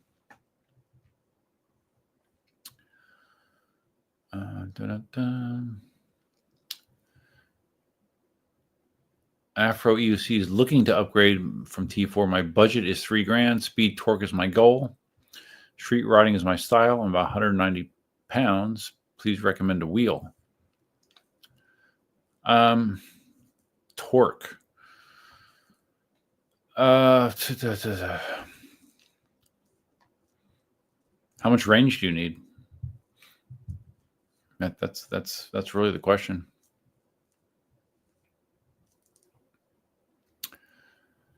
Philip says the X1C is on the very edge of ability to print EUC pads. Really? I thought like a regular A1 though would be able to do that, right? Because I thought the build plane on an A1 was similar to like a Prusa. I'm not that sure. I don't know. Will remembers when I had my MCM V4 for sale. I almost bought it. Yeah, it's funny. I was chatting to Larry today about wheels and selling wheels, and I was thinking about how many wheels I have sold since I've been in the hobby, and I bet it's at least a dozen wheels I've sold. It might be more than that, but yeah, I've sold a lot of wheels, and they've all been successful. The only one I would deem pseudo successful was the guy in New York City that bought my original Gotway Monster and was pissed off that it didn't balance itself side to side. He thought it was supposed to. Stan, in your opinion, has quality control for EUCs improved or regressed? Well, depends who you ask, right? Overall, I think it's improved. I mean, even Begode's better than they were, even though Wrong Way kind of ripped them apart for the prototype X-Way that he was sent. I guess he found all sorts of issues with that. But yeah. Larry's recommending to Afro the EUC Patton S. Patton S has torque. I don't know if it has a high enough top end. I mean, you can get to right around 45 to 50 on a Patton S, but you're kind of hanging it out there to do that. Crazy Eye says like a Master V4, that might not be a bad choice, because a Master V4 has an EX30 system board now and 50S batteries. I think it's 2200 watts, so you're not going to get as much range. You'll get more range from an EX30, but you get similar performance otherwise.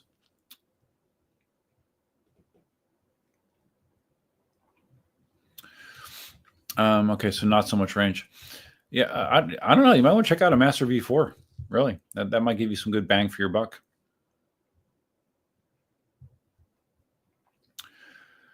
Okay, all right. I'm pretty much caught up. All right, good. So now I can talk about what actually I want to talk about. Let's talk about Nosfet. Let's talk about the Apex. Let's talk about what's been going on. Like was mentioned earlier, Marty got the Nosfet, and well, back it up. The first day they took it to Fullerton Loop, and they did a jump, and they cracked the one side of the adjustable suspension link, and I guess it had something to do with a bolt was loose, and it put an unusual amount of stress on the one side, and that's what caused it to break. But it was also linkage that was known to be potentially weak, and they had sent replacement linkages to Marty already to be put on. So that's what Matt put on. Now, ironically, in the video that Jack put out that was addressing the various things that have been pointed out about the Apex issues, potential issues, he said that now there is another version of the linkage, V3, that's supposedly better. I guess they found some sort of issue with V2. V3 is missing some weld lines, I guess, to make it potentially stronger, and it has more teeth. So I guess that's an improvement to that design. Matt had several issues, like he had issues with the firmware, like he had to keep trying to recalibrate the wheel. And I guess when he was making the wheel turn quickly, it was dipping on him. It would like dip and then come back to level in a weird way. And he thought he had it fixed, and then it did it again. So he made a lot of commentary about the firmware being weird. I think that's better now. I think there's a new firmware that was released that addresses that issue. One of his biggest complaints was the stanchions were sticking. Using it in a heavy off-road environment, evidently the sliders were just getting caked with shit quickly, to the point where he had to be like lubricating it all the time. Supposedly, in Jack's video, he said that they were using a different kind of lubricant, I believe. I don't remember if he said that they did anything with the seals, but there's supposedly a different lubricant that's supposed to help with the movement on the sliders. What else? The range of motion. The Apex is advertised as being 150 millimeters of travel, but in real world measurements, multiple people, I think including Matt, said that they could only get 135 millimeters of travel out of that suspension. In Jack's video, he did a breakdown where he explained how they come up with 150, and it has to do with the stop block and all that kind of stuff. But Jack showed where they came up with 150 millimeters of travel. I mean, to me, it's not a big deal. I mean, 15 millimeters more of travel is not the end of the world. But so he addressed that. What else? There's one other thing that just popped into my head and popped out of it. Oh, the bolts. I guess the bolts that were being used were hitting that stop block because they're like barrel head bolts. So there wasn't enough clearance, so it was hitting that rubber stop block. I guess the rubber stop block is being redesigned to give clearance, so that doesn't happen anymore. So yeah, I mean, there's been tons and tons of bugs found with the Apex. So now I don't know if this is a good or a bad thing for sales, right? I don't know, because supposedly they're all addressed, or as far as I know, all the issues that have been brought up are going to be addressed. And I've heard people being like critical of like I know Johnny Go Room, he did a video where he was critical of Marty for pointing out all of these bugs with the Apex.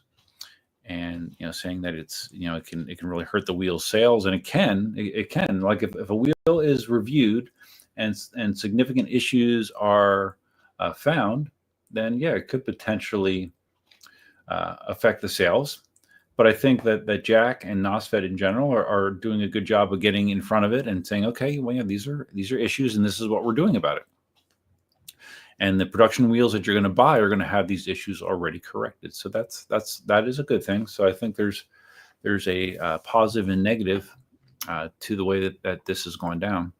I know that Marty released like a 32-minute video about the Apex. I don't know if it's his wrap-up video or something. Where I think it's what's it called? It's like what's the problem? I guess maybe Marty is reacting to some of the negativity that has been out there about the Apex as a result. I mean, I wouldn't say I'm positive or negative about the Apex. I was just skeptical about how much of a real world feature that adjustable suspension really is. Like how many people does that really appeal to? And it's based on my use case. Like, it doesn't appeal to me at all. Like if I want a suspension wheel, I want the full suspension available. If I want to adjust the center of gravity, I don't want to do it by adjusting the suspension down. I would rather just have adjustable pedals that I can drop down the pedals and still have the full range of motion in the suspension. So that's my biggest question about the whole Apex design. But I like Jack, and I hope it goes well. I hope it sells well. Again, not a cheap wheel though. $3,500, right? Not cheap. Simon says the Nosfet is more high maintenance than my wife. From what I can see, she doesn't have a trolley handle either. Makes up for it in other ways. Yeah. Oh yeah, and the lack of trolley handle. Yeah, that's a weird thing. There's going to be a third-party option for that, evidently. But yeah, I mean, they're like the suspension. I mean, people that have Lynxes, that ride them off road, you don't hear them about having to constantly lubricate or do things to those shocks. Yeah, there is maintenance that has to be done with the Smart Ace suspension, but I mean, what Matt was doing with the Apex was ridiculous. What he had to do. Will says, I don't see any way they're going to justify the complexity and weakness of that adjusting system for the Apex. The only way to make it strong enough is to make the wheel unnecessarily heavy. Well, I can only go on what Jack said. And what he said is this version 3 of that linkage is strong. It's been tested strong. He said something about they dropped it off of a 2 meter. I think that's what he said, like a 2 meter drop, and the linkage held. So yeah, I don't know. I don't know if it's strong or weak. I mean, testing will tell, right? Testing will tell very quickly. If it is a weak point, it will be exposed quickly. Hopefully it's not. I hope it's not. Because if it's still a problem after all of this effort to address it, then that is going to be a red flag. If it is still a problem, for sure. Cabio says, I don't know if adding more teeth is the best choice. I would think 5 larger, thicker, deeper teeth would hold better than 7 skinny teeth. That's a valid point. It's a valid point, and I don't know why they needed more teeth. I don't know. Does that make it stronger? I don't know. I'm not an engineer.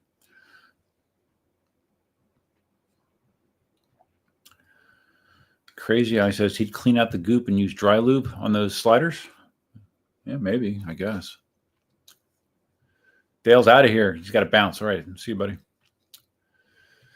Will, who else thinks that Libra Kim needs to come out with a 14-inch wheel, try to get the weight down into the high 50-pound range? Could be great for technical off-roading and trick riding.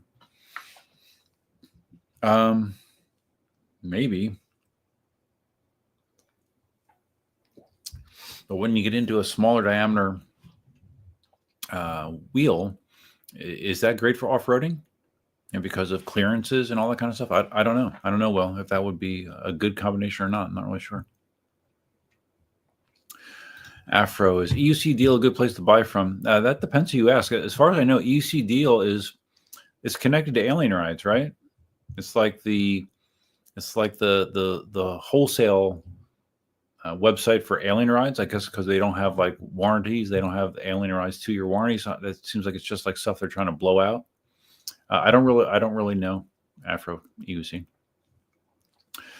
If you are looking for a Master V4, I did buy my Master V4 from Chris Clark with the Clark Pad system. Let's see what eWheels sells a Master V4 for nowadays. Just looking. Jason's always taking care of me, so he is a very reputable dealer that cares about customer service. Let's see, Master V4 on eWheels. T4 Max. Yeah, like the prices on Inmotion World are undercutting eWheels. Like Inmotion World is selling a V14 for $31.49. So, okay, so the original Patton is $27. I guess I can share this.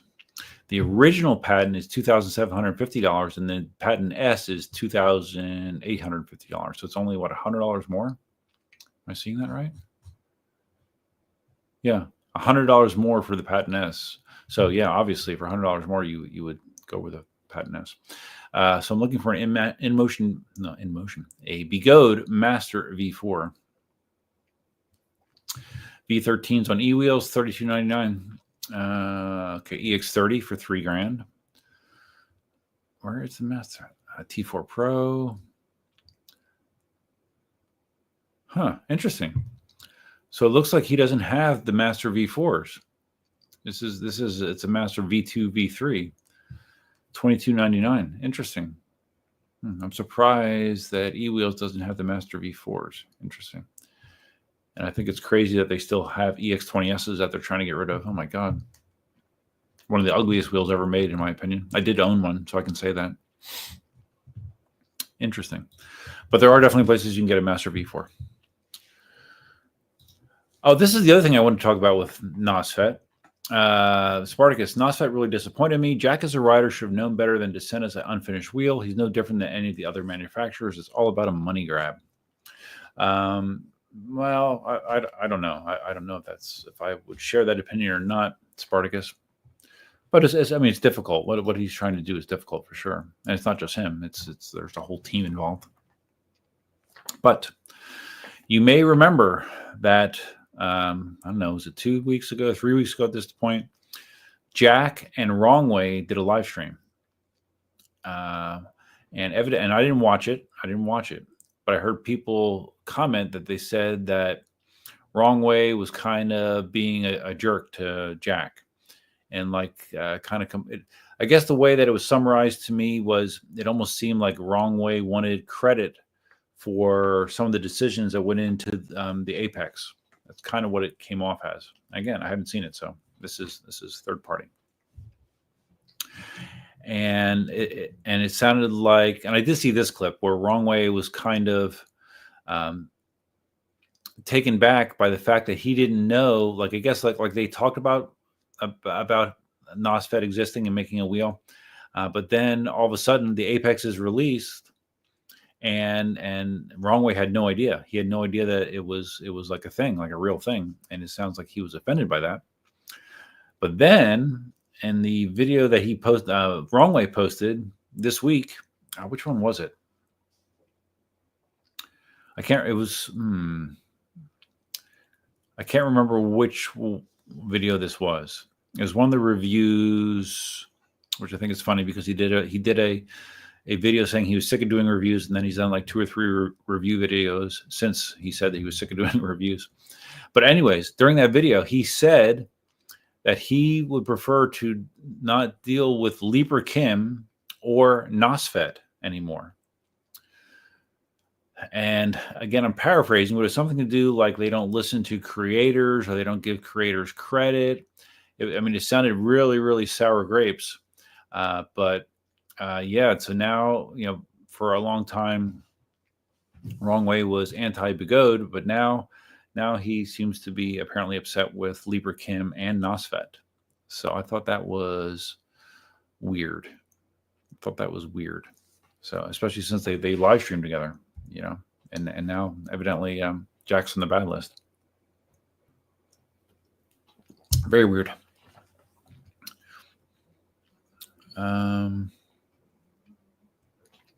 Afro, you're in LA. Okay, well you got a million resources around there, Afro. There's a lot of riders in Southern California. Big O rider in regards to Nosfet. My favorite part so far is the quick public response and fixes, and also the manual and how to maintenance videos with torque specs. Yeah, they've done a good job with that. I've seen the videos that they've put out, how to do certain things. I don't know if it looks, it's serviceable. I wouldn't say it looks easy to service some things. It's serviceable. Dale, you're still here. I thought you were leaving, Dale. Okay. You are leaving for real this time. I got to finish this beer, then start moving again. Okay. Okay. I guess it is afternoon in Australia at this point. So Afro said he will stop selling the V4. That's what I noticed. Okay. So they were selling it and then they stopped. I don't know. I don't know backstory there. And Alien Ride just sold out a V4 Masters too. That was a great deal. Because you could get a V4 Master for like $2,000, right? Dale talking about Wrong Way and Nosfet. Wrong Way thinks he's had more input than he has actually had. Yeah, well, like I said, it seemed like sour grapes, kind of. But I don't know the behind the scenes. But it's not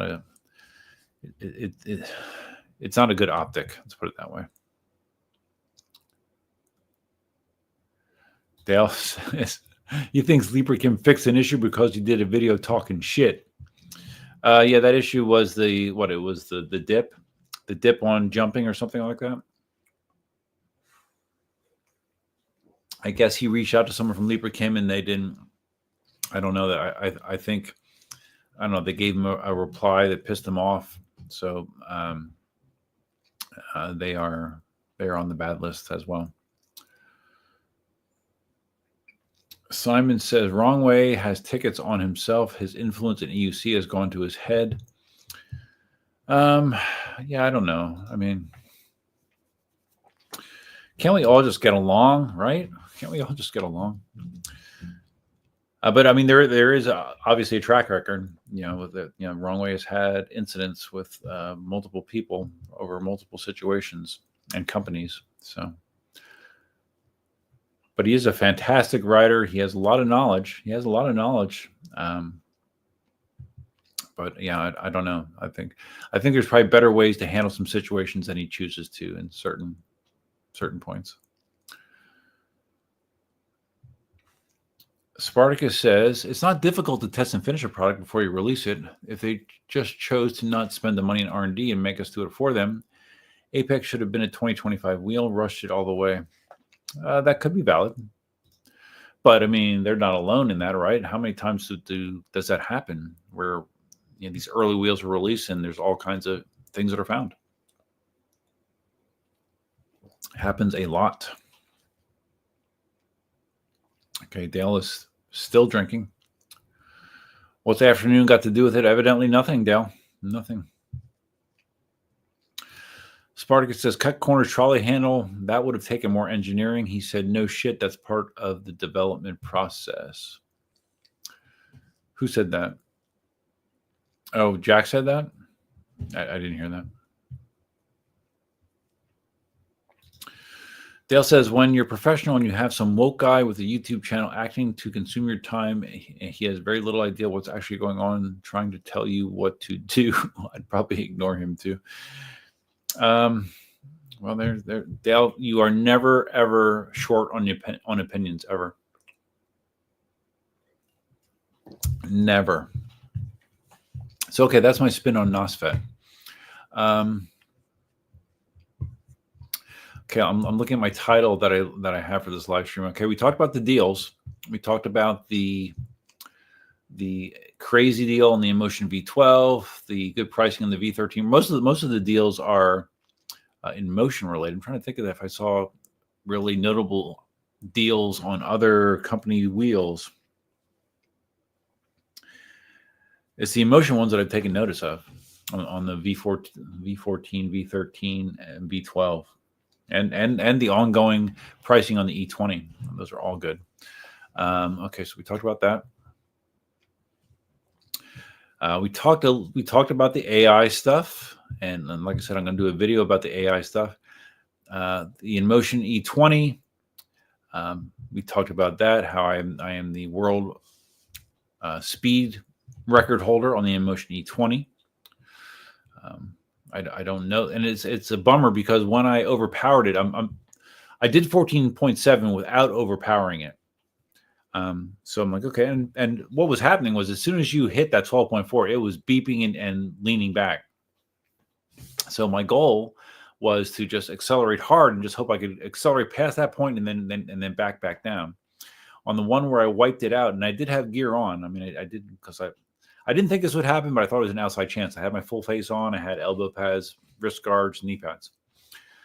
But on the one where I cut it out, I accelerated. It started to beep. It started to lean. And then I tried to lean more.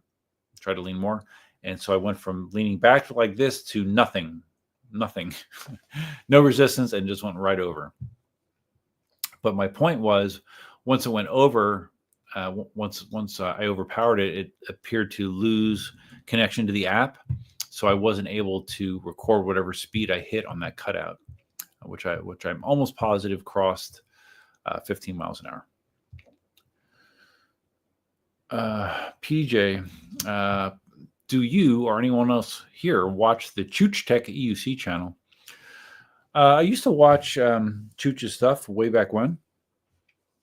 Chooch, kind of like Wrong Way, Chooch has had some controversial things, said some things, did some things that kind of hurt him, I think.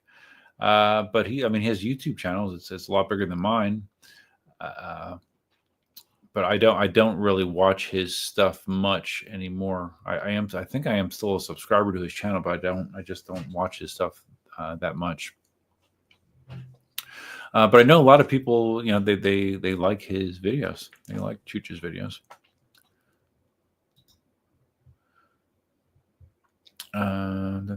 Simon is not a Wrong Way fan either, evidently. Wrong Way is immature. You have a large following, but don't ever act with an ego. Yeah, I don't think it's anything that you're going to ever accuse me of doing is acting like I have a big ego. That's not cool, to me at least. And clearly, Wrong Way is not the only person with an ego in the EUC space. There are other people that are EUC content creators that have large egos. Yes. I don't know. No one's ever told me that they think that I do, and I hope I don't act like I do, because I don't. I'm just a guy that just talks about whatever's on his mind. And you can respect it, disrespect it, agree, disagree. It's all fine with me. Dale says that Chooch is a good lad, good rider too. Why am I saying that like it's Irish almost? He's a good lad, a good rider too. Every EUC personality has pissed a heap of people off at some stage. I don't know. Have I? I don't know that I have. I don't know. Have I? I'm not sure if I have. I'm not thinking of a good example. I'm more into the kind of person that are not thwar flaws. Thwar flaws. I don't know what a thwar flaw is. Scampster problem with Wrong Way is ego. He regularly gets his facts wrong, and he's these days way too late with reviews. Yeah, he's been getting a lot of wheels later. Now, the X-Way he got relatively early, and I believe he said that came right from Begode. So, I mean, maybe in Poland it's harder for him to get wheels earlier in the cycle.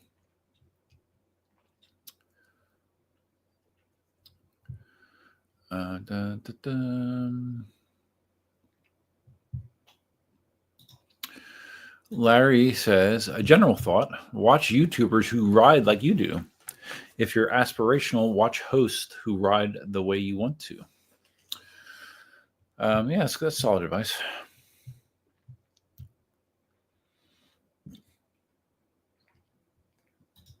Yeah, that's true. Look at Dale's YouTube channel. Look at me. I'm effing awesome. That's right. Are you over 220 YouTube subs now, Dale? Nice. You're growing the channel. Oh, that's something else I can talk about. Talking about channel growth. For the hell of it, I'm getting close to 15,000 subscribers. And I was in my YouTube studio and I got a notice saying, hey, have you ever tried doing a promotion, doing a promotion on your YouTube channel? And I'm like, no, I haven't. And I clicked on the link and I'm looking at the information. And I decided to invest $100 in promoting my YouTube channel. And the way that it works is you basically pick a video that you want to promote. And I picked my crash video, my almost dying crash video. And hold on. Just give you specific numbers here. Specific numbers.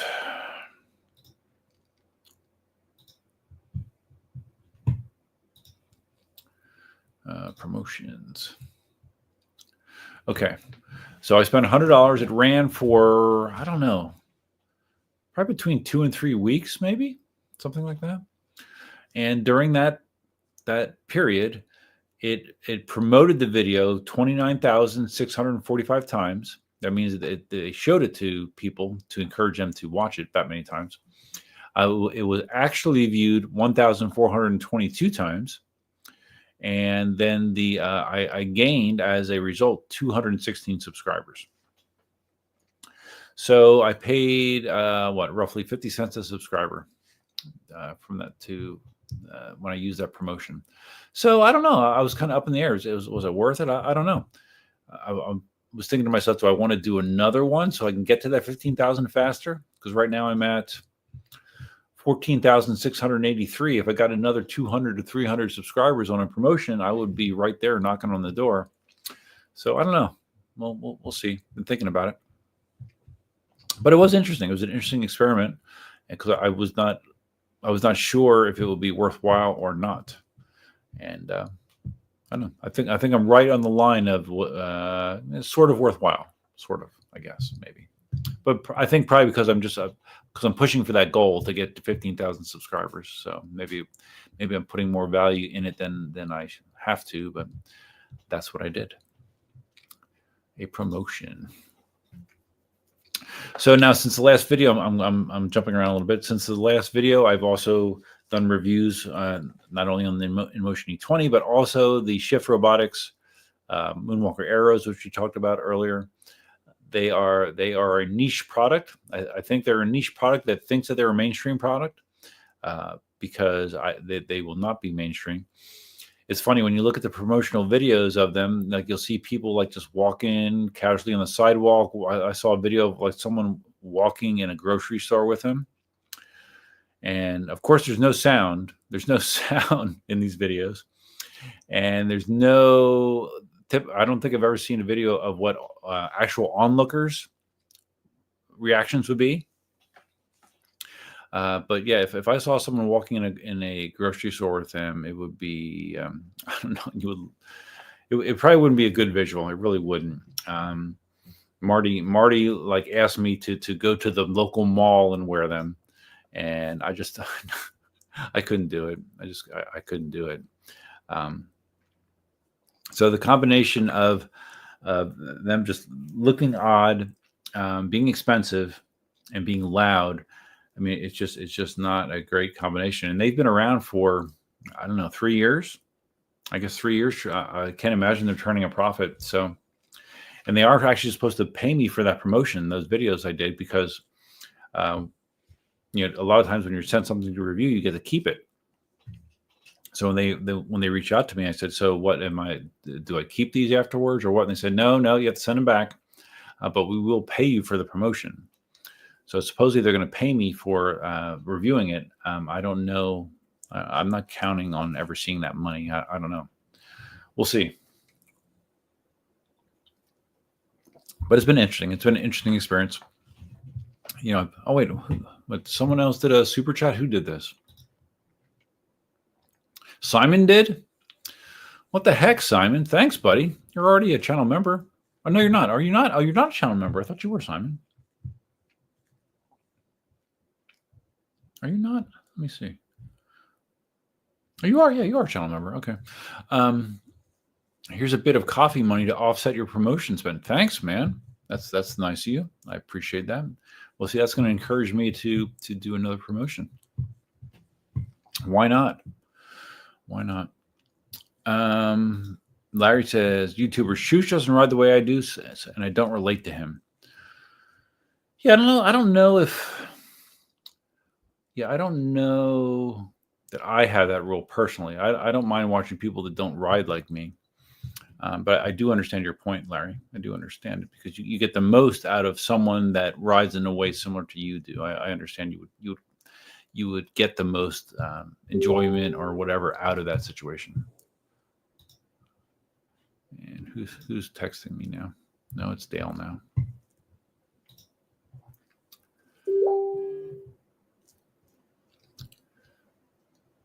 Well, okay, Dale, you sent me a comment that you circled. Well, let me see. I should see that. Or was it? Did that get banned or something, Dale? That you had to send me the screenshot because I haven't gotten to it yet. I'll talk about it when I scroll down here. I need to use the voice changer, Chipmunk one. I don't know. Do I have the Chipmunk one? Do I have it loaded up, ready to go? Let me see. That'll be at a high pitched. Well, Chipmunk or Helium. I mean, Chipmunk's kind of hard. I mean, this is the Chipmunk voice. It's kind of hard. To me, the Helium voice is easier to understand, even though both of them are kind of high pitched. But okay, this is Helium. Now, if I would compare Chipmunk to Helium, I think I prefer Helium, personally. And now we're back to regular.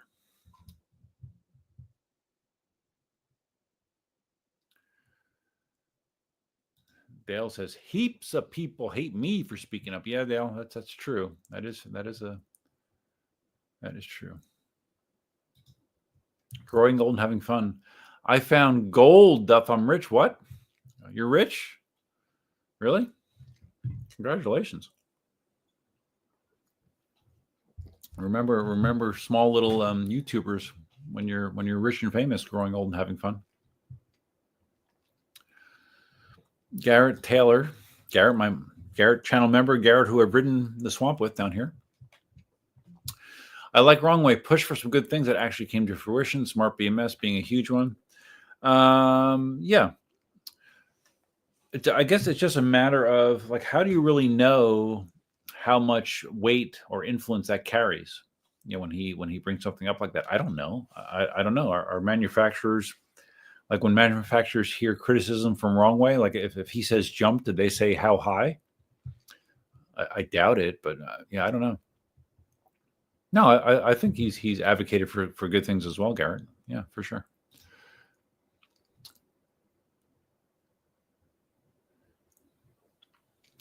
Garrett says he doesn't back down just because something is unpopular.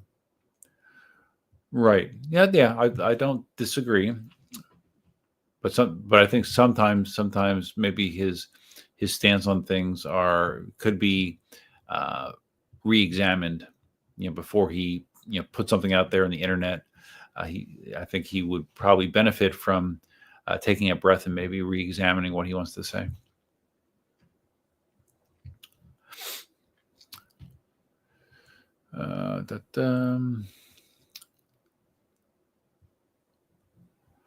Okay, so Dale, okay. So what? It looks like a comment. Well, you're a moderator, Dale. How could someone moderate your comment? I don't get that.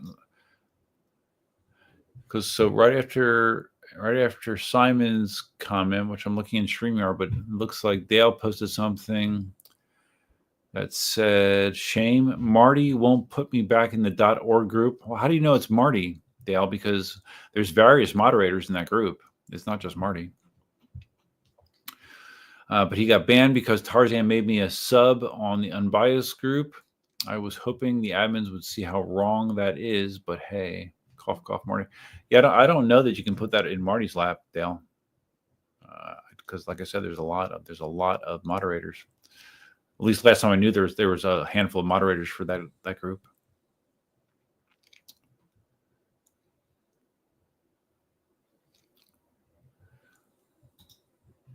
Oh, so Dale says I had a comment not be allowed to post. How what was how was it?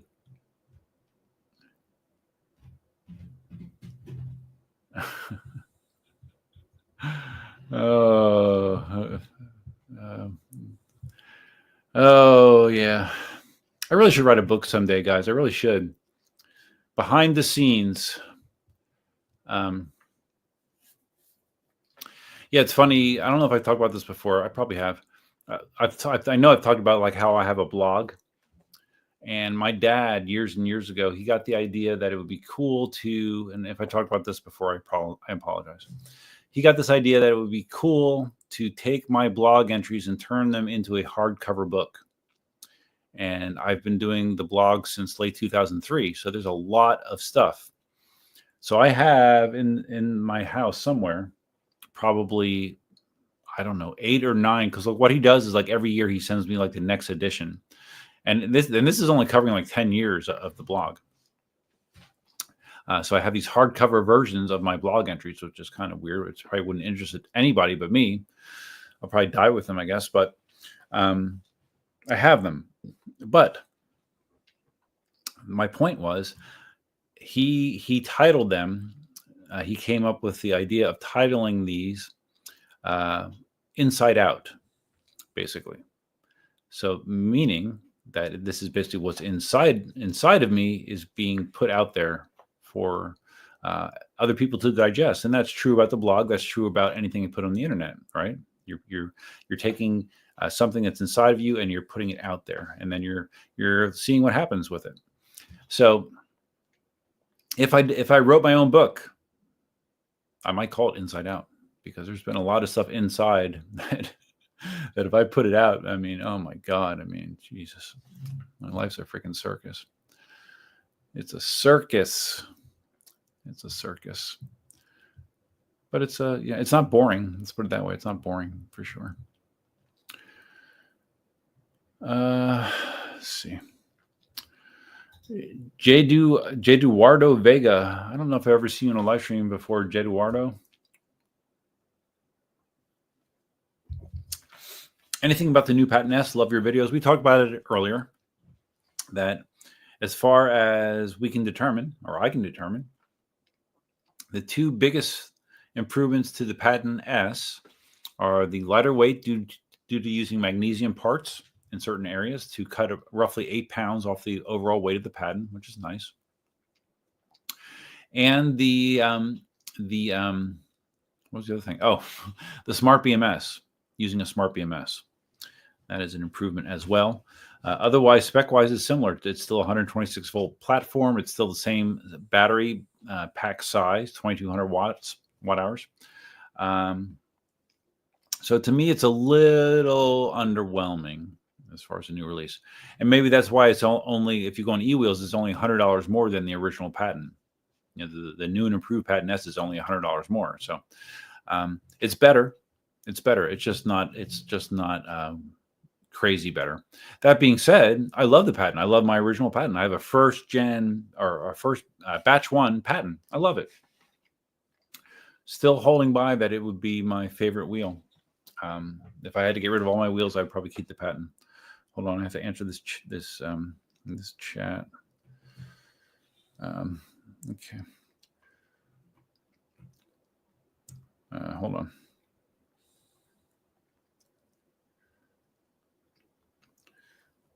Hold on.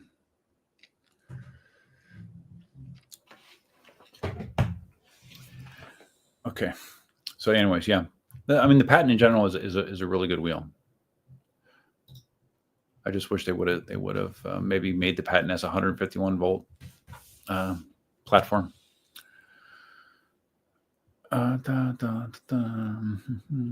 Uh-oh. Don't use the voice changer. Have you on speaker in public. Oh, Dale, you should not tell me that. You should not tell me that, Dale.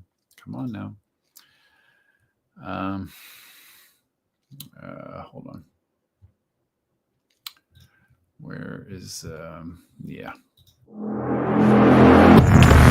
Don't use the voice changer. I have you on speaker in public. Ha ha. Can't do that, Dale. Okay, it's off.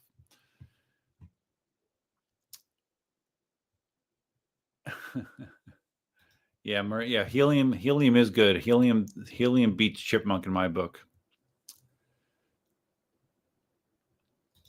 PJ decided to get my brother those Raycon earbuds you reviewed for his Christmas present. Oh, cool. Yeah, I like mine. I use them every week, like to go to the gym and stuff. Did you use my special link so you got a discount, PJ?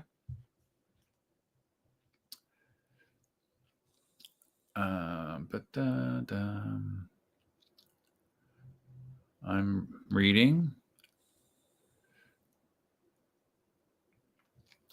Simon, you're banned from the .org just for joining the unbiased group. Well, I'm in both groups.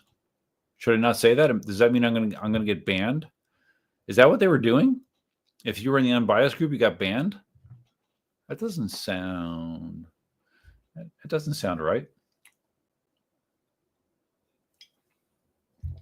Those two groups should not be mutually exclusive, in my opinion. Dale, I can't wait for the AI recap of my book. Yeah, sure. Yeah, it's gonna be a doozy. That's for sure.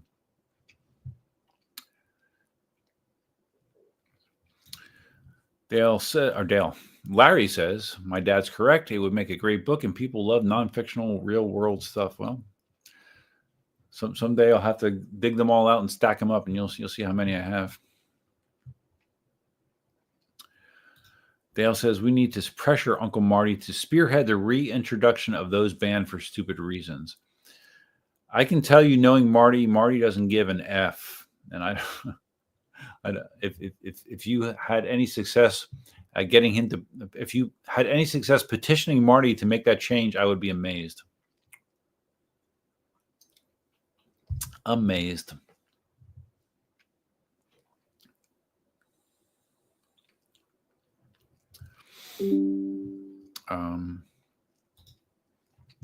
Dale says it's 100% what happened.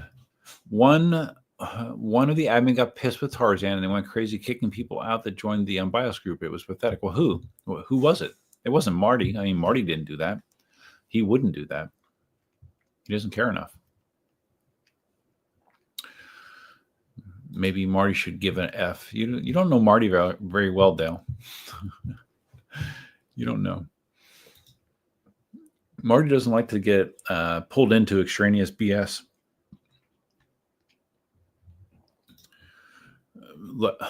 Larry, you were banned?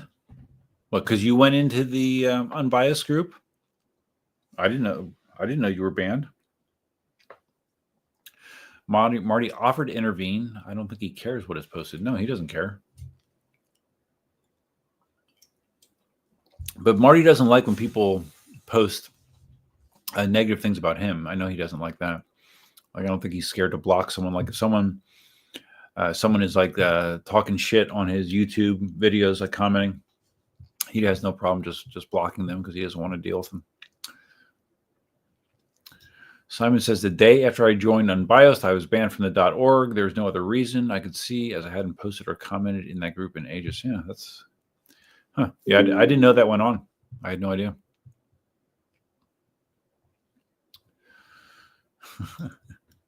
Dale says, I know Marty didn't do it, but he has the power to do the right thing for his community. Okay. Marty's community? Marty now owns the community? Well, I hope he's glad to hear that. I will, next time I talk to him, I'll bring it up. I'll see what he says. Although I probably already know what he'll say. I'll be like, I don't care. 9 Electromatic, with your experience with the links and the Patton, which do you find smoother and more stable? I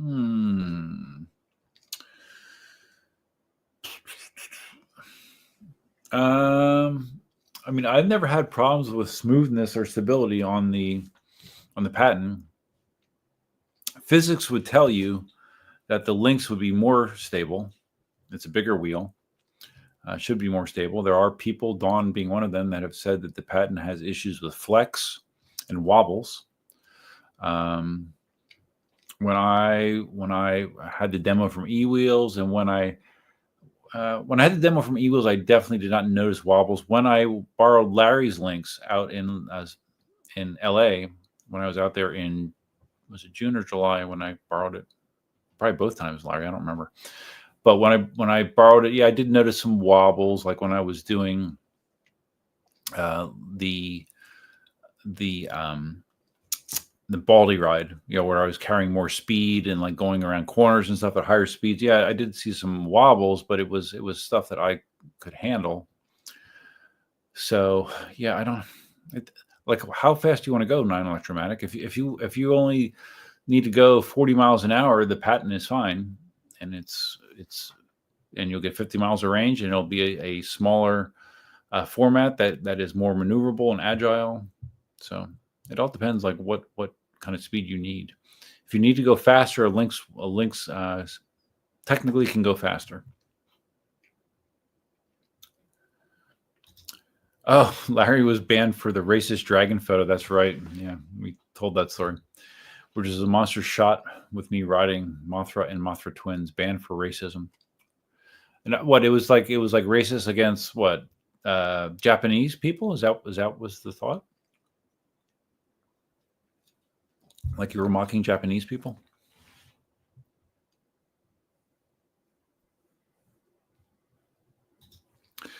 Oh wow, a bunch of people. So Sterling was banned too, huh? Nobody knows who the other mods or admins are, since only Marty's active in the group. Okay. All right, I'll bring it up to Marty.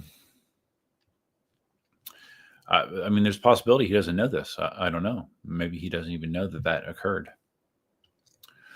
8692 Oscar, do you think Marty is a good rider? Yeah, Marty's a good rider. Sure. Marty's not an aggressive rider. Marty rides much faster than he used to. But I mean, Marty is 64 years old, right? Marty's a good rider. And Marty has tremendous endurance. Tremendous endurance. You know, like, remember when I was out there in California, he was basically mocking me because I only wanted to do a 90-mile ride. It's crazy, right? No, he has crazy endurance. So yeah, no, Marty is a good rider.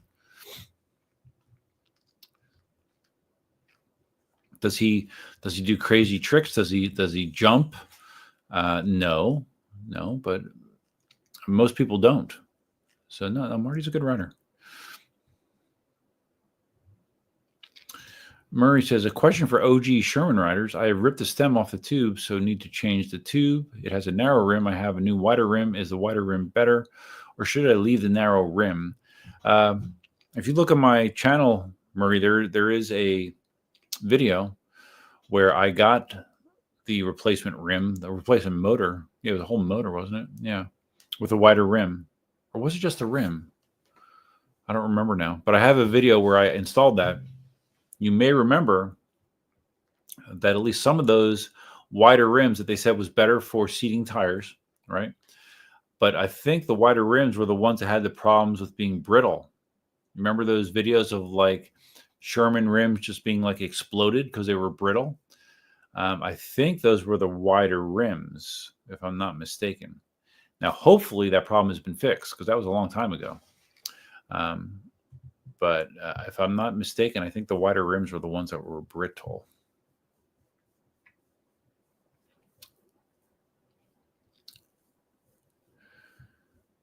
Uh, 8692 Oscar says, I think Marty always looks like he's about to fall while he's riding. Really? When he's riding street or off-road? I mean, maybe off-road.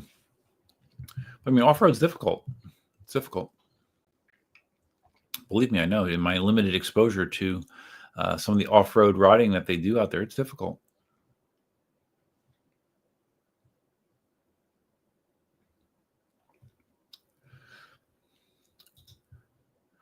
Yeah, Murray, the only thing, Murray, again, asking about the wider rim. I mean, the only thing that I know of with the wider rim is it allows, the wider 2.7-inch wide tires to seat better. That's my understanding. When I put mine on my original Sherman, I don't recall feeling a difference because I think is that when I changed the tire? Because my Sherman came with the road tire, and came with the road tire. And when I got the wider rim, I put the off-road on, the knobby. Yeah. So if you look at my channel, there's a total teardown that I did with all that work. Okay, Dale, you still drinking beer? Murray, Marty has nice hair and looks great in a cape. Well, there's no disputing that, Murray. Everybody knows that. All Larry heard about his band was it was racially insensitive. I didn't have the guts to tell the mod that the Mothra twins are Jewish. Dale says no one looks great in a cape. There's a few people out there I see that wear capes. I've never worn a cape while riding at UC, and I feel pretty safe in stating that I will not ever do that. So, okay, Murray says the rim is one of the newer ones with the brittle problem fixed. Okay, well, I think it allows wider tires to seat better. That is my memory of why you would want that.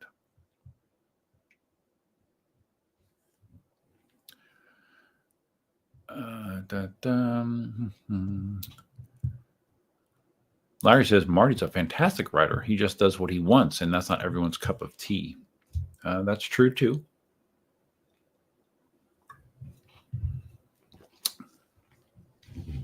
Marty does his thing. Larry's saying I'm great. I wouldn't classify myself as a great rider, but I'm okay. I'm not great. Not at all. I don't have a desire to be great, and my body doesn't hold up to being great. Speaking of my body, today I went for my first ever sports massage. I've had this. I'm going on a month now. I've had this chronic IT band pain in my right leg. Very annoying. Basically runs from my hip down to my knee. The IT band kind of connects around the knee. So it results in pain along the whole outside of my leg. It results in pain in my right knee. I haven't played volleyball in a month because of it. I've still been struggling and getting out there and playing pickleball. It aggravates it. I've just been loading up on Advil and going out and playing. It definitely affects my play in pickleball. I don't have the same mobility I normally would because my leg hurts. So I went and got the sports massage today. So we'll see how that goes. It was interesting.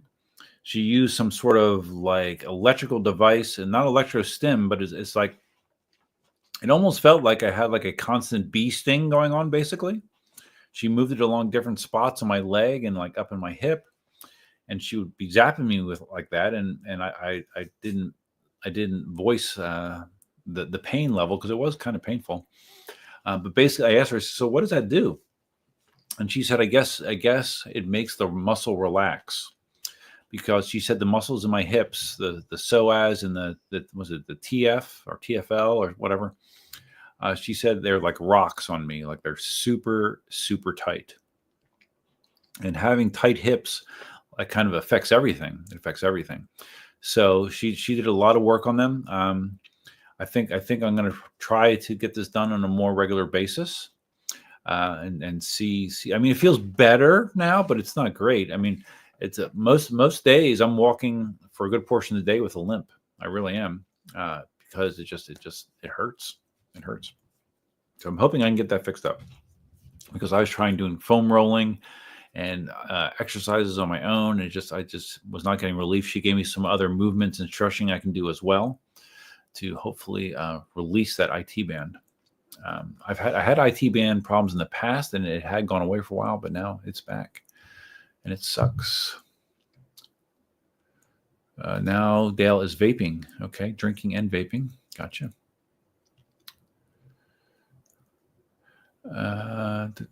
Dale is a proponent for fines for wearing a cape. $1,000 fine for wearing a cape, $300 fine for riding an E20. Let's see, that probably needs this. Dale says there should be fines for people that make us look stupid. $1,000 for wearing a cape, $300 for riding an E20. I don't think riding an E20 makes you look stupid, Dale. I mean, because to the casual observer, it looks like you're riding a regular EUC. It really does. So I don't think it makes you look quite as stupid as you think.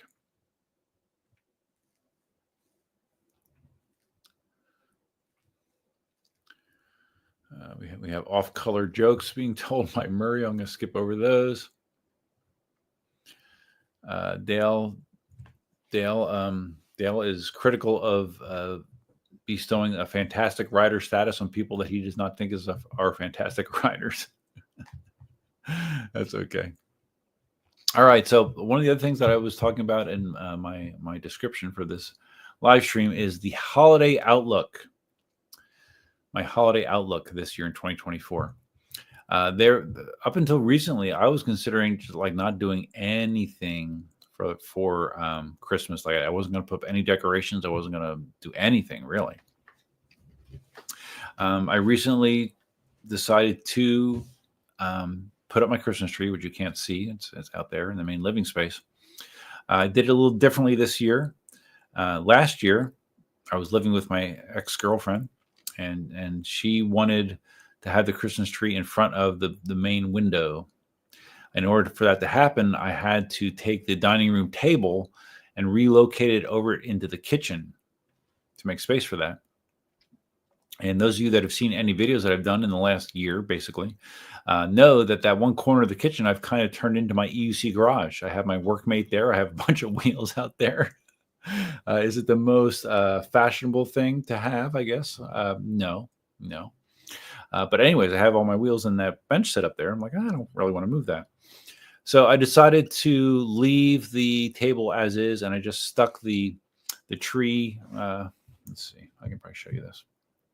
I actually know I can, because I have the power to do so. Hold on. Because I posted it on YouTube. Or not YouTube, on Facebook. Oh, we don't need that though. No sound. Okay, so let's share the screen. Okay, there's my Christmas tree. So it's right along the wall. That on the right of that is my kitchen, and then there's the living space, and there's my bedroom, and there's my pull-up bar. That if you've seen some of my other short videos, you've seen me doing pull-up routines on that pull-up bar as well. And another LED light or an RGB light that's up in that space up by the ceiling as well. But anyways, it's funny. There's such a contrast this year to last year. Like I said, first of all, I'm not in the Christmas spirit just because, I don't know, 2024 has been annoying, to put it mildly. But my ex, like, she had this thing where like she wanted everything to be matching and coordinated. And as you can look at, if you look at this tree, you can see that I just have random ornaments that I've collected over the years. They don't match. They all, and most of them have their own little backstory to them. You know, I got this from my sister, or this was from when we had chickens. This is an old ornament I had for one of the dogs. This is an ornament that was from my first mother-in-law. I mean, I have ornaments that are really, really old. But anyways, last year she wanted everything to match, so we got a tree skirt that matched the tree topper, that matched the we bought matching stockings, and then we had to buy a bin of ornaments that were all the same style and color, so it all looked nice. And then all of my stuff, all of my personalized stuff, not all of it, basically most of it, just stayed in the box last year because, you know, it didn't fit the theme. So this year I said, you know, obviously I said, fuck that. And all that stuff has been thrown out. All the stuff that was that was purchased to fulfill her desires has been disposed of. And that is what my Christmas tree looks like this year. Yeah, notice no tree skirt. I don't even know that I'm going to bother to put one down. I don't really care. And that's going to probably be the only decorations I do. I did go outside. Oh, wait, I can show you this. I did go outside and maybe I can't. Oh, wait. I can do anything. Hold on. That should be another inspirational speech. You can do anything if you set your mind to it, right? I did this outside. My lights, I have RGB lights outside as well. Can you tell I like RGB? So I set my RGB lights outside to green for the holidays. So I have the green RGBs outside, and you can still see the Christmas tree through that window, right? It's not right against the window, but you can still see it. So to me, good enough. Last year I had some lights hanging over the gutter in front of the front door, like some icicle lights. They weren't great, and I'm like, do I feel like climbing up on the roof this year? No. So no. Another thing that I dealt with this week was I sat for 2 hours on Monday with a solar representative that represents solar leasing. He wanted me to get solar panels on my house. Those of you that have followed me for a long time know that I had solar out at my old house. I had a 48 panel ground mount solar system, a very big solar system to power that house. So I'm a proponent of solar. This was a different arrangement. This is an arrangement where you're leasing the equipment. They basically put the solar on your house, and then instead of paying FP&L, the electric company, you're paying them for the equipment. The benefits of this is they own the equipment. Some people may say it's looking effed up. Some people may say that's a negative, but it really isn't, based on my experience, because they own the equipment, but that means that they fix it. Something goes wrong, they replace it, they fix it. They are responsible for the equipment. If something got damaged, they replace it. So to me, that was a positive.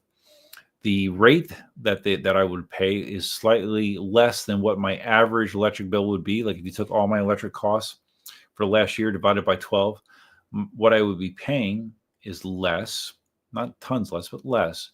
But the advantage, again, is with utility companies, they can raise their rates as long as they get approved by large amounts every year. FP&L got a 12% rate increase approved for 2025. So the FP&L rates are going to go up 12%. And they've historically gone up much greater or much faster than the average cost of inflation. With this leasing arrangement, your payment can go up no more than 2.99% per year. So it's capped. So you don't have these wild jumps that you would have with conventional utilities. So that was a selling point as well. But basically, it wasn't enough. Like he was kind of like he wanted to like take a credit app and like move forward. I'm like, hey, just hold on. I mean, I'm a fan of solar. I understand the advantages that you're showing me, and I already knew pretty much all of them. But I'm not. It's not that the bottom line is this is a pretty major change to the house, and the savings that you're showing me are nice. They're nice, but they're not enough to motivate me to go through with it. So the guy said, and the guy was a good salesman, and he said, okay, well, tell me what you could do or what we could do to make it more appealing to you. And I said, okay, well, what would make it more appealing to me is to have battery storage in this unit. And he said, okay, well, we can hook you up with a Tesla Powerwall. I'm like, okay, cool, that'd be cool. I mean, Tesla Powerwalls are awesome. And what that does from a solar perspective is makes you much more independent. With a conventional solar system like what I had out at the old house and like what they were proposing here, it's a grid tie system. And what a grid tie system means is if you lose power, like if say a hurricane came through and you lose power and utility power goes down, your solar system is dead. It gets turned off intentionally because there's the danger of a solar system backfeeding into the main grid. And then if utility workers are working on the grid, there could be something that actually is has power that they're not expecting, and it could be a dangerous situation for someone trying to repair the grid. So that's the reason that they do that. When you have a battery system, that power feeds into the battery, so it isolates it from the grid, and it allows your solar system to continue to function in that situation. So if a hurricane came through, there was a power disruption, I would still have power because my solar system will be feeding the battery. The battery has an inverter that in turn feeds the house. That would be great, right? Be great. So I said that would excite me. That would motivate me. So he ran the numbers, and the numbers he gave me were higher, of course, because you're adding a battery, which is like a $10,000 addition. They were higher, and they were still high enough that I'm like, well, that's like right on the verge of what I would consider doing. So I said, okay, well, I'm not ready to commit yet, and I need to talk to some people at my HOA because this would also require me to trim the trees, trim like some of the oak trees because they were blocking the roof. His proposal, like he walked in with an overhead picture of the house with the panels already laid out on the roof, like what they would do. And also showing how much they would have to trim back the 3 oak trees to make sure that there was enough sun visibility to allow the panels to get the power that they should. So it would require significant trimming to 2 of the trees, which I was a little iffy about as well. I wasn't quite sure if I wanted to do that, which was another hesitation I had. But anyways, he ran those numbers, and I said, okay, well, that sounds more interesting. And then let me talk to the HOA. I had an HOA meeting the next day. And then he was going to call me back on Wednesday, and he never did. So I don't know if the numbers he gave me were wrong or if he just thought I wasn't a buyer, maybe, because I already had it in my head. Like if he called me back, because I did think about it, if he called me back, I was going to counter offer him a lower number, not significantly lower, but a lower number. And if they agreed to that, I was going to jump on board. I was going to do it. But he never called me back. So he basically made the decision for me. His lack of follow-up made my decision for me. So it's fine. It's not the end of the world. I wasn't expecting to get a solar system anyway. So, and I'm still not, I guess. All right. A lot of chatting by Dale. Going back. Larry says, I have a low bar for fantastic status. You should see the woman I date. You'd be horrified. Funny. George from East Coast, Palm Beach area, Florida. What's up, George? George, who sold his Master V4. George, who no longer owns an EUC. George, who did just buy a one-wheel XR Classic. He bought a one-wheel. That is his newest PEV. And because he's chatting here, that means that he has not died yet. So that's good. Good, George. Okay, so Dale is leaving for real this time. Okay, Dale. See you, buddy. All right. George, who bought my Sherman S, George Bergen. If you consider the very slow growth rate of EUC adoption, the coolest wheel out there is the E20. They should literally give it away to elementary school kids just to get kids hooked for life. Yeah, I don't know. I'm kind of surprised that Dale and Marty don't see that aspect of this. I don't really know why, but it doesn't keep me up at night, that's for sure. But I do agree, George. The E20, like in my video that I shot when I took the E20 to the Greenway, I had 3 one-wheelers there, never rode an EUC, and the one guy hopped up on the E20 and he was able to roll around, within 5 minutes. He wasn't stable, he wasn't adept at it, but he could do it. With a regular EUC, that just isn't reality. Finwico, the way a tree should be. The way a tree should be is what, trimmed or untrimmed? Finwico. Yeah, I have 3 really large oaks on my property. Larry misses Kathy the chicken. Yeah, it was so sad when she died, dude. Oh my God. Here I am, like crying over chickens. It was ridiculous, but it was sad, especially when she was all by herself for a few months.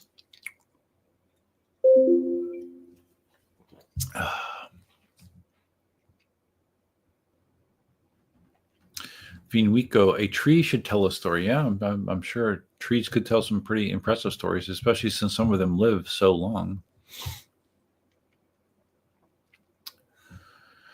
Oh, Dale's still here. Well, Dale, okay, well, it's fine, Dale. You stay as long as you want. That's fine. If you just stopped in, click that like button. I'm not sure how many likes I actually have in the stream. Let's see how many likes we got. We got 28 likes. Probably should have more, I would imagine, but that's okay. If you have a second, click that like button. What was I just? Oh, another thing that I did to try to promote the channel. I talked about the promotions that I ran on the one video. I also signed up for TubeBuddy, TubeBuddy.com. It's a site that's designed to optimize your YouTube videos. It goes in and it looks at your descriptions. It looks at your keywords. It looks at your title. And it does things to make your search engine optimization scores higher, which in turn should potentially bring more eyeballs to your content. So I did sign up for that as well. Why am I trying to do? I think this is all targeted at me getting to the 15,000 number. Not that it matters. Not like I'm making substantial money on YouTube. I think it's just like a goal. I don't know. It's just like a little goal I have in my head to get there, and I thought that was another way to do it. And that came about because of the Indian guy that I was working with. Remember, I paid a guy in India to optimize some of my videos, and then he pissed me off, and I blocked him. But after working with him is when I decided to go to TubeBuddy. Much cheaper to just use TubeBuddy than to pay some guy from India to do SEO optimization. Just FYI. George says, Arc Rides is a YouTube channel every EUC fanatic should binge. I have to be honest, George, I've never heard of it. Never heard of it. We got the Aussies talking to each other.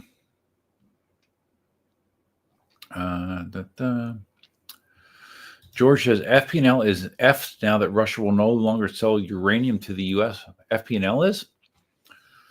I don't think they had. Do they have nuclear power plants? FP&L?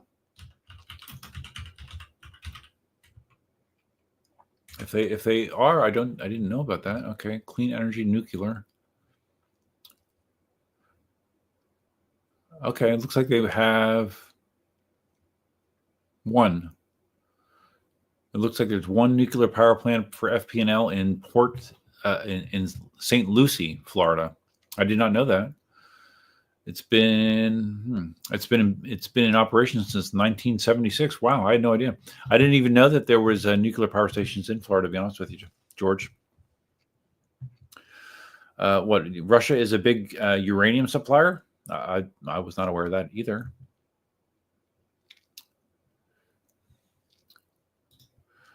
Murray says solar will be useless soon. They're doing stratospheric aerosol injection, which is blocking the sun.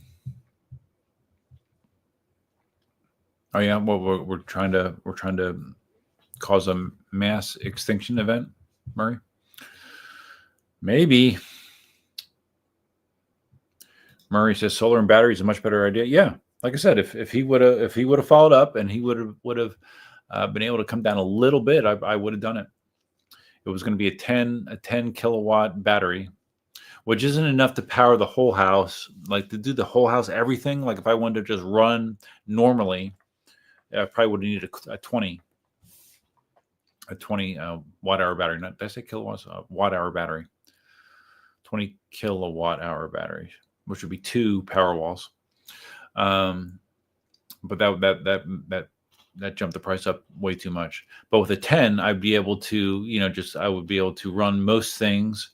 I wouldn't be able to run like multiple high power draw things. I could probably run the AC, but maybe not run. I don't know. It doesn't matter because I'm not doing it. But it is a better solution for sure if you can do it. And that's the other thing with the battery. They would own it. So if the battery goes bad, they would replace it. So that I don't know. It didn't sound bad to me. Growing old and having fun. You left and forgot to give me a like. Oh, dude, it's all right. You're forgiven. It's fine. Sterling, our power rates lower at night there. Lithium FePO4 batteries are dirt cheap now until tariffs. Server rack batteries are also dirt cheap. Get a couple of those and some cheap 400 watt panels you can set out. Yeah, nighttime rates are cheaper with FP&O. Mm-hmm. Yep. I mean, I had my own solar system, Sterling, at my old house. I had a solar generator. I had a Yeti solar generator. I had how much did I have? 800 watts of. I think I had 800 watts of panel that were feeding that solar generator. So I'm familiar with it. Yeah, I could do that. Yeah. But I also have I have a pretty substantial gas generator that I can get by with as well. So yeah, because you need those batteries, but you would also need an inverter, Sterling, to make that work. Which I mean, I guess you could, if you did a totally home built system, it would be less expensive. Like buying something like a Yeti, it's kind of like a ready to go system, but it is expensive. I had a 1,000 watt hour Yeti.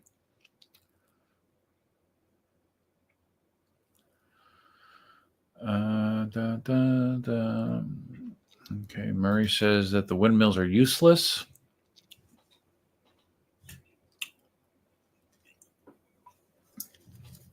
All right, two Cayman Jacks. I think that's all we're going to do because it's almost midnight, so I'm going to probably be shutting this down soon.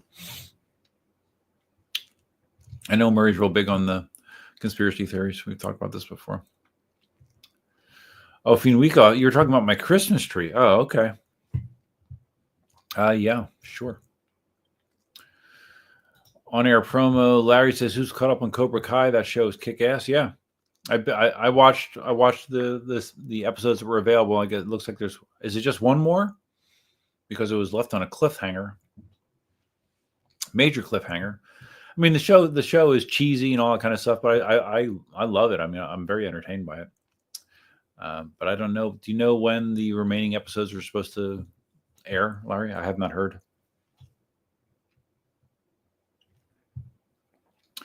Russell making a good point. All I know is I can harvest electricity in the middle of nowhere. I can't make gas. That is a very good point. You can.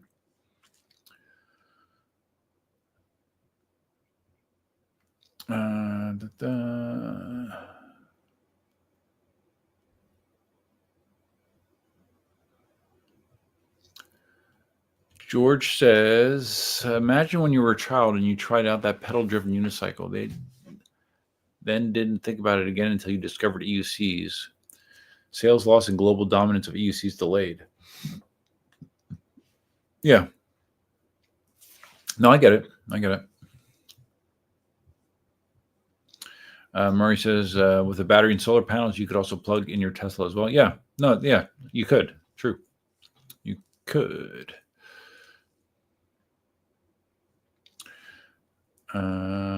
Dale's already had 6 beers. Yeah, I don't know. I'm not feeling like pounding alcohol. Oh, that's right. I didn't tell that story. That's happened since the last live stream. I don't know. Should I tell it? I went to a popular place around here is called Tacos and Tequila. It's like a Mexican place. And on Sundays and Tuesdays, they do 2 for 1 on house margaritas. And I went, was it last Sunday? It was either last Sunday or the Sunday before. It was when the Eagles played Dallas. It was probably 2 Sundays ago. Yeah, 2 Sundays ago. I went, they were playing the 4:00 game. I'm like, okay, well, great. It's 2 for 1 margaritas. I'll go there. I'll sit at the bar. I'll watch the game. So I went to the bar, and you have the option with a 2 for 1 deal, and it's all day.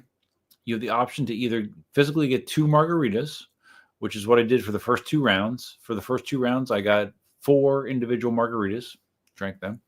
I did have food. I had a couple tacos. I had chips, had nachos and stuff.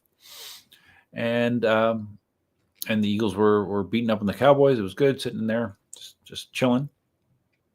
So then after I finished that 4th one, guy comes back and says, okay, do you just want to double this time? So with a double, they give you a single margarita, but they put double the tequila in, double the alcohol. I'm like, yeah, sure, less glasses, why not? So I got that, and not really giving it much thought. I drank it, like it was a single margarita. I'm not really noticing that it was stronger, but obviously it was. And then he comes back after I finish that. He says, do you want any more? And I'm like, yeah, I'll do one more. So I got another double margarita. And somewhere during that, when I was consuming that, I felt a wave of or a warning, that like a mental warning, like a siren going off, like you're in trouble. You better stop. This is affecting you poorly. So I stopped, but I was not feeling good. So I'm like, well, I don't want to sit here at the bar not feeling good. So I paid my tab, and I made my way out to my Tesla, and I'm sitting in my Tesla. I sit in my Tesla. I'm not driving. I'm sitting in my Tesla, and I am just feeling sick. I reclined the seat back, but then when I closed my eyes, it felt like stuff was spinning. I'm like, well, that's no good. And then I'm rolling down the windows because I'm feeling hot. I can feel myself fighting the waves of nausea. And I'm like, oh, God. I mean, I have not thrown up from drinking in a long, long time, 8 or 9 years. But eventually I felt it come up, and I had to open the door, and I let loose out my door into the parking lot. And I think it was a total of 4 or 5 times I did that. Yeah. And then each time after I did, I would just close the door and just wipe my face with my shirt, and just be just thinking to myself, like, why did I do this? And I don't really know why. I mean, I was there by myself. It wasn't like I was trying to keep up with somebody.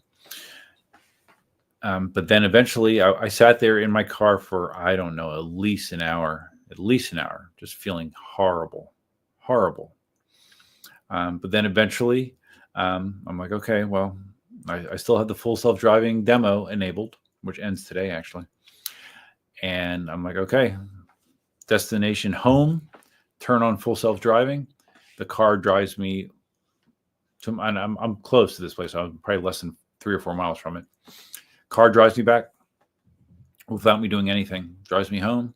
I get home. I have to quickly go out and at least rinse off some of the residue from me losing it. There's residue on the door sill. I had to rinse that off. And then I fell asleep with all my clothes on, and I felt, just awful. It was awful. So yeah, that happened in the last 3 weeks. And I hope it doesn't happen again, because I did not enjoy it. All right, Garrett's going to bed. Yeah, I'm going to bed soon too. Larry says Cobra Kai is, it's 5 more episodes? Really? Okay, I thought it was only like 1 or 2. Okay, cool. George says I could forget the solar and arbitrage the day-night rates to save an AC cost during peak demand times. I mean, my electric bill is not horrible, so I'm not that worried about it. It's nothing like you California people. I mean, you guys get hammered. My electric bill last month was $180, so I'm fine with that. Larry agrees. Cobra Kai's a guilty pleasure. Totally campy and cheesy, but awesome. Yeah, I would agree with that. The new episodes are sometime in 2025. Well, that sounds very non-committal. George has been enjoying The Boys. What, The Boys on Amazon Prime? Yes, I've seen all the episodes of The Boys. Yeah, I enjoy that too. It's funny.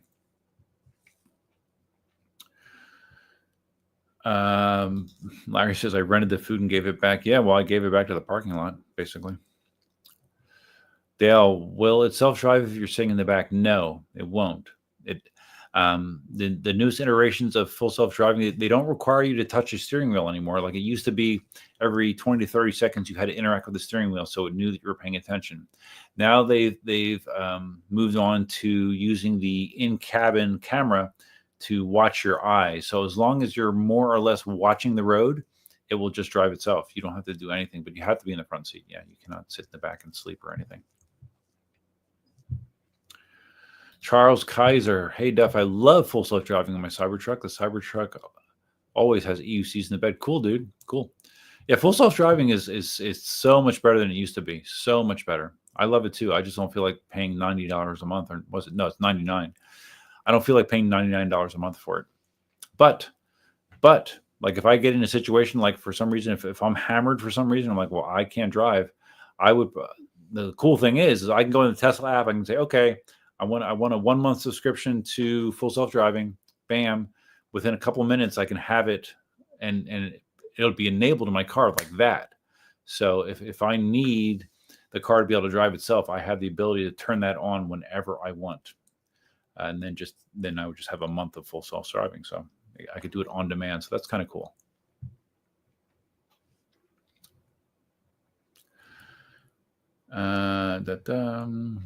Murray says the best thing about having battery and solar, if the power grid goes down, you still have power. Yeah, well, that's what I described, Murray. That's exactly. With a conventional grid tie power solar system, you do not have that. You're dead in the water. Like people are always like, when I had the old system, people are always amazed. They'd be like, oh, well, it's so great you have solar. Like if we have a hurricane, you still have power. I'm like, bad news. No, you don't. You don't have power in that situation. And they're always surprised by it. Man, Dale, I can't believe you're still here. I thought you said you were leaving like 2 hours ago. Holy crap.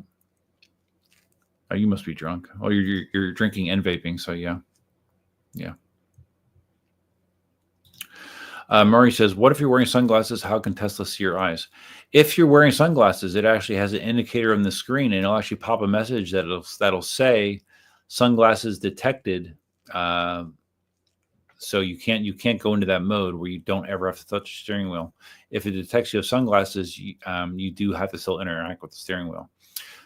But I believe I read that they are doing something to somehow allow you to still wear sunglasses and not have to touch the wheel as much. I'm not quite sure how that works, but I did read that. I don't believe that's active yet. So they are doing something. I don't know if they have the ability to see through the sunglasses or what. But yeah, that is something that is coming. So, okay, well, Dale's still here because my live is going, but my live, I think, is coming to a close, Dale, because I'm tired because it's 11:55. And Even though I don't have pressing needs tomorrow, I do have things that I want to do tomorrow. And one of those things I like to do is sleep tonight. So I think I'm going to do that. This is a 3-hour live stream. That's a solid effort. That's a solid effort, I would believe. Sunglasses with holograph. Yeah, other people talked about that too, about doing that. But like I said, Tesla is coming up with a way to handle that situation. Oh, Sunglass FSD is working on the Cybertruck. Okay, well, maybe they pushed it out already, Charles. I don't know. Maybe they pushed it out already. I didn't. When I heard about that, I did not hear a timeline. So maybe they already have pushed that out. It's possible. They can, some things they can actually do pretty quickly. Some things not so quick. So you never know. So yeah, Murray, 3 hours just getting started. No, I'm good, dude. I'm not gonna break the 5.5 hour mark tonight. Definitely not gonna do that tonight. Just probably because I've had so many poor nights of sleep this week. I have not been sleeping the best. So I'd like to at least get some tonight. So that's what I'm gonna do. So all right, guys, I appreciate it. This will be a podcast tomorrow. I will make this into a podcast if you want to watch or listen to it. Listen to the entire thing, or you can go back and you can rewatch the recorded version of this as well. Anything else? Let's see. I don't think so. I think that's all I got. I think I'm about out of gas. So I appreciate everyone stopping in. I'll talk to you again soon. And until next time, Duffman out.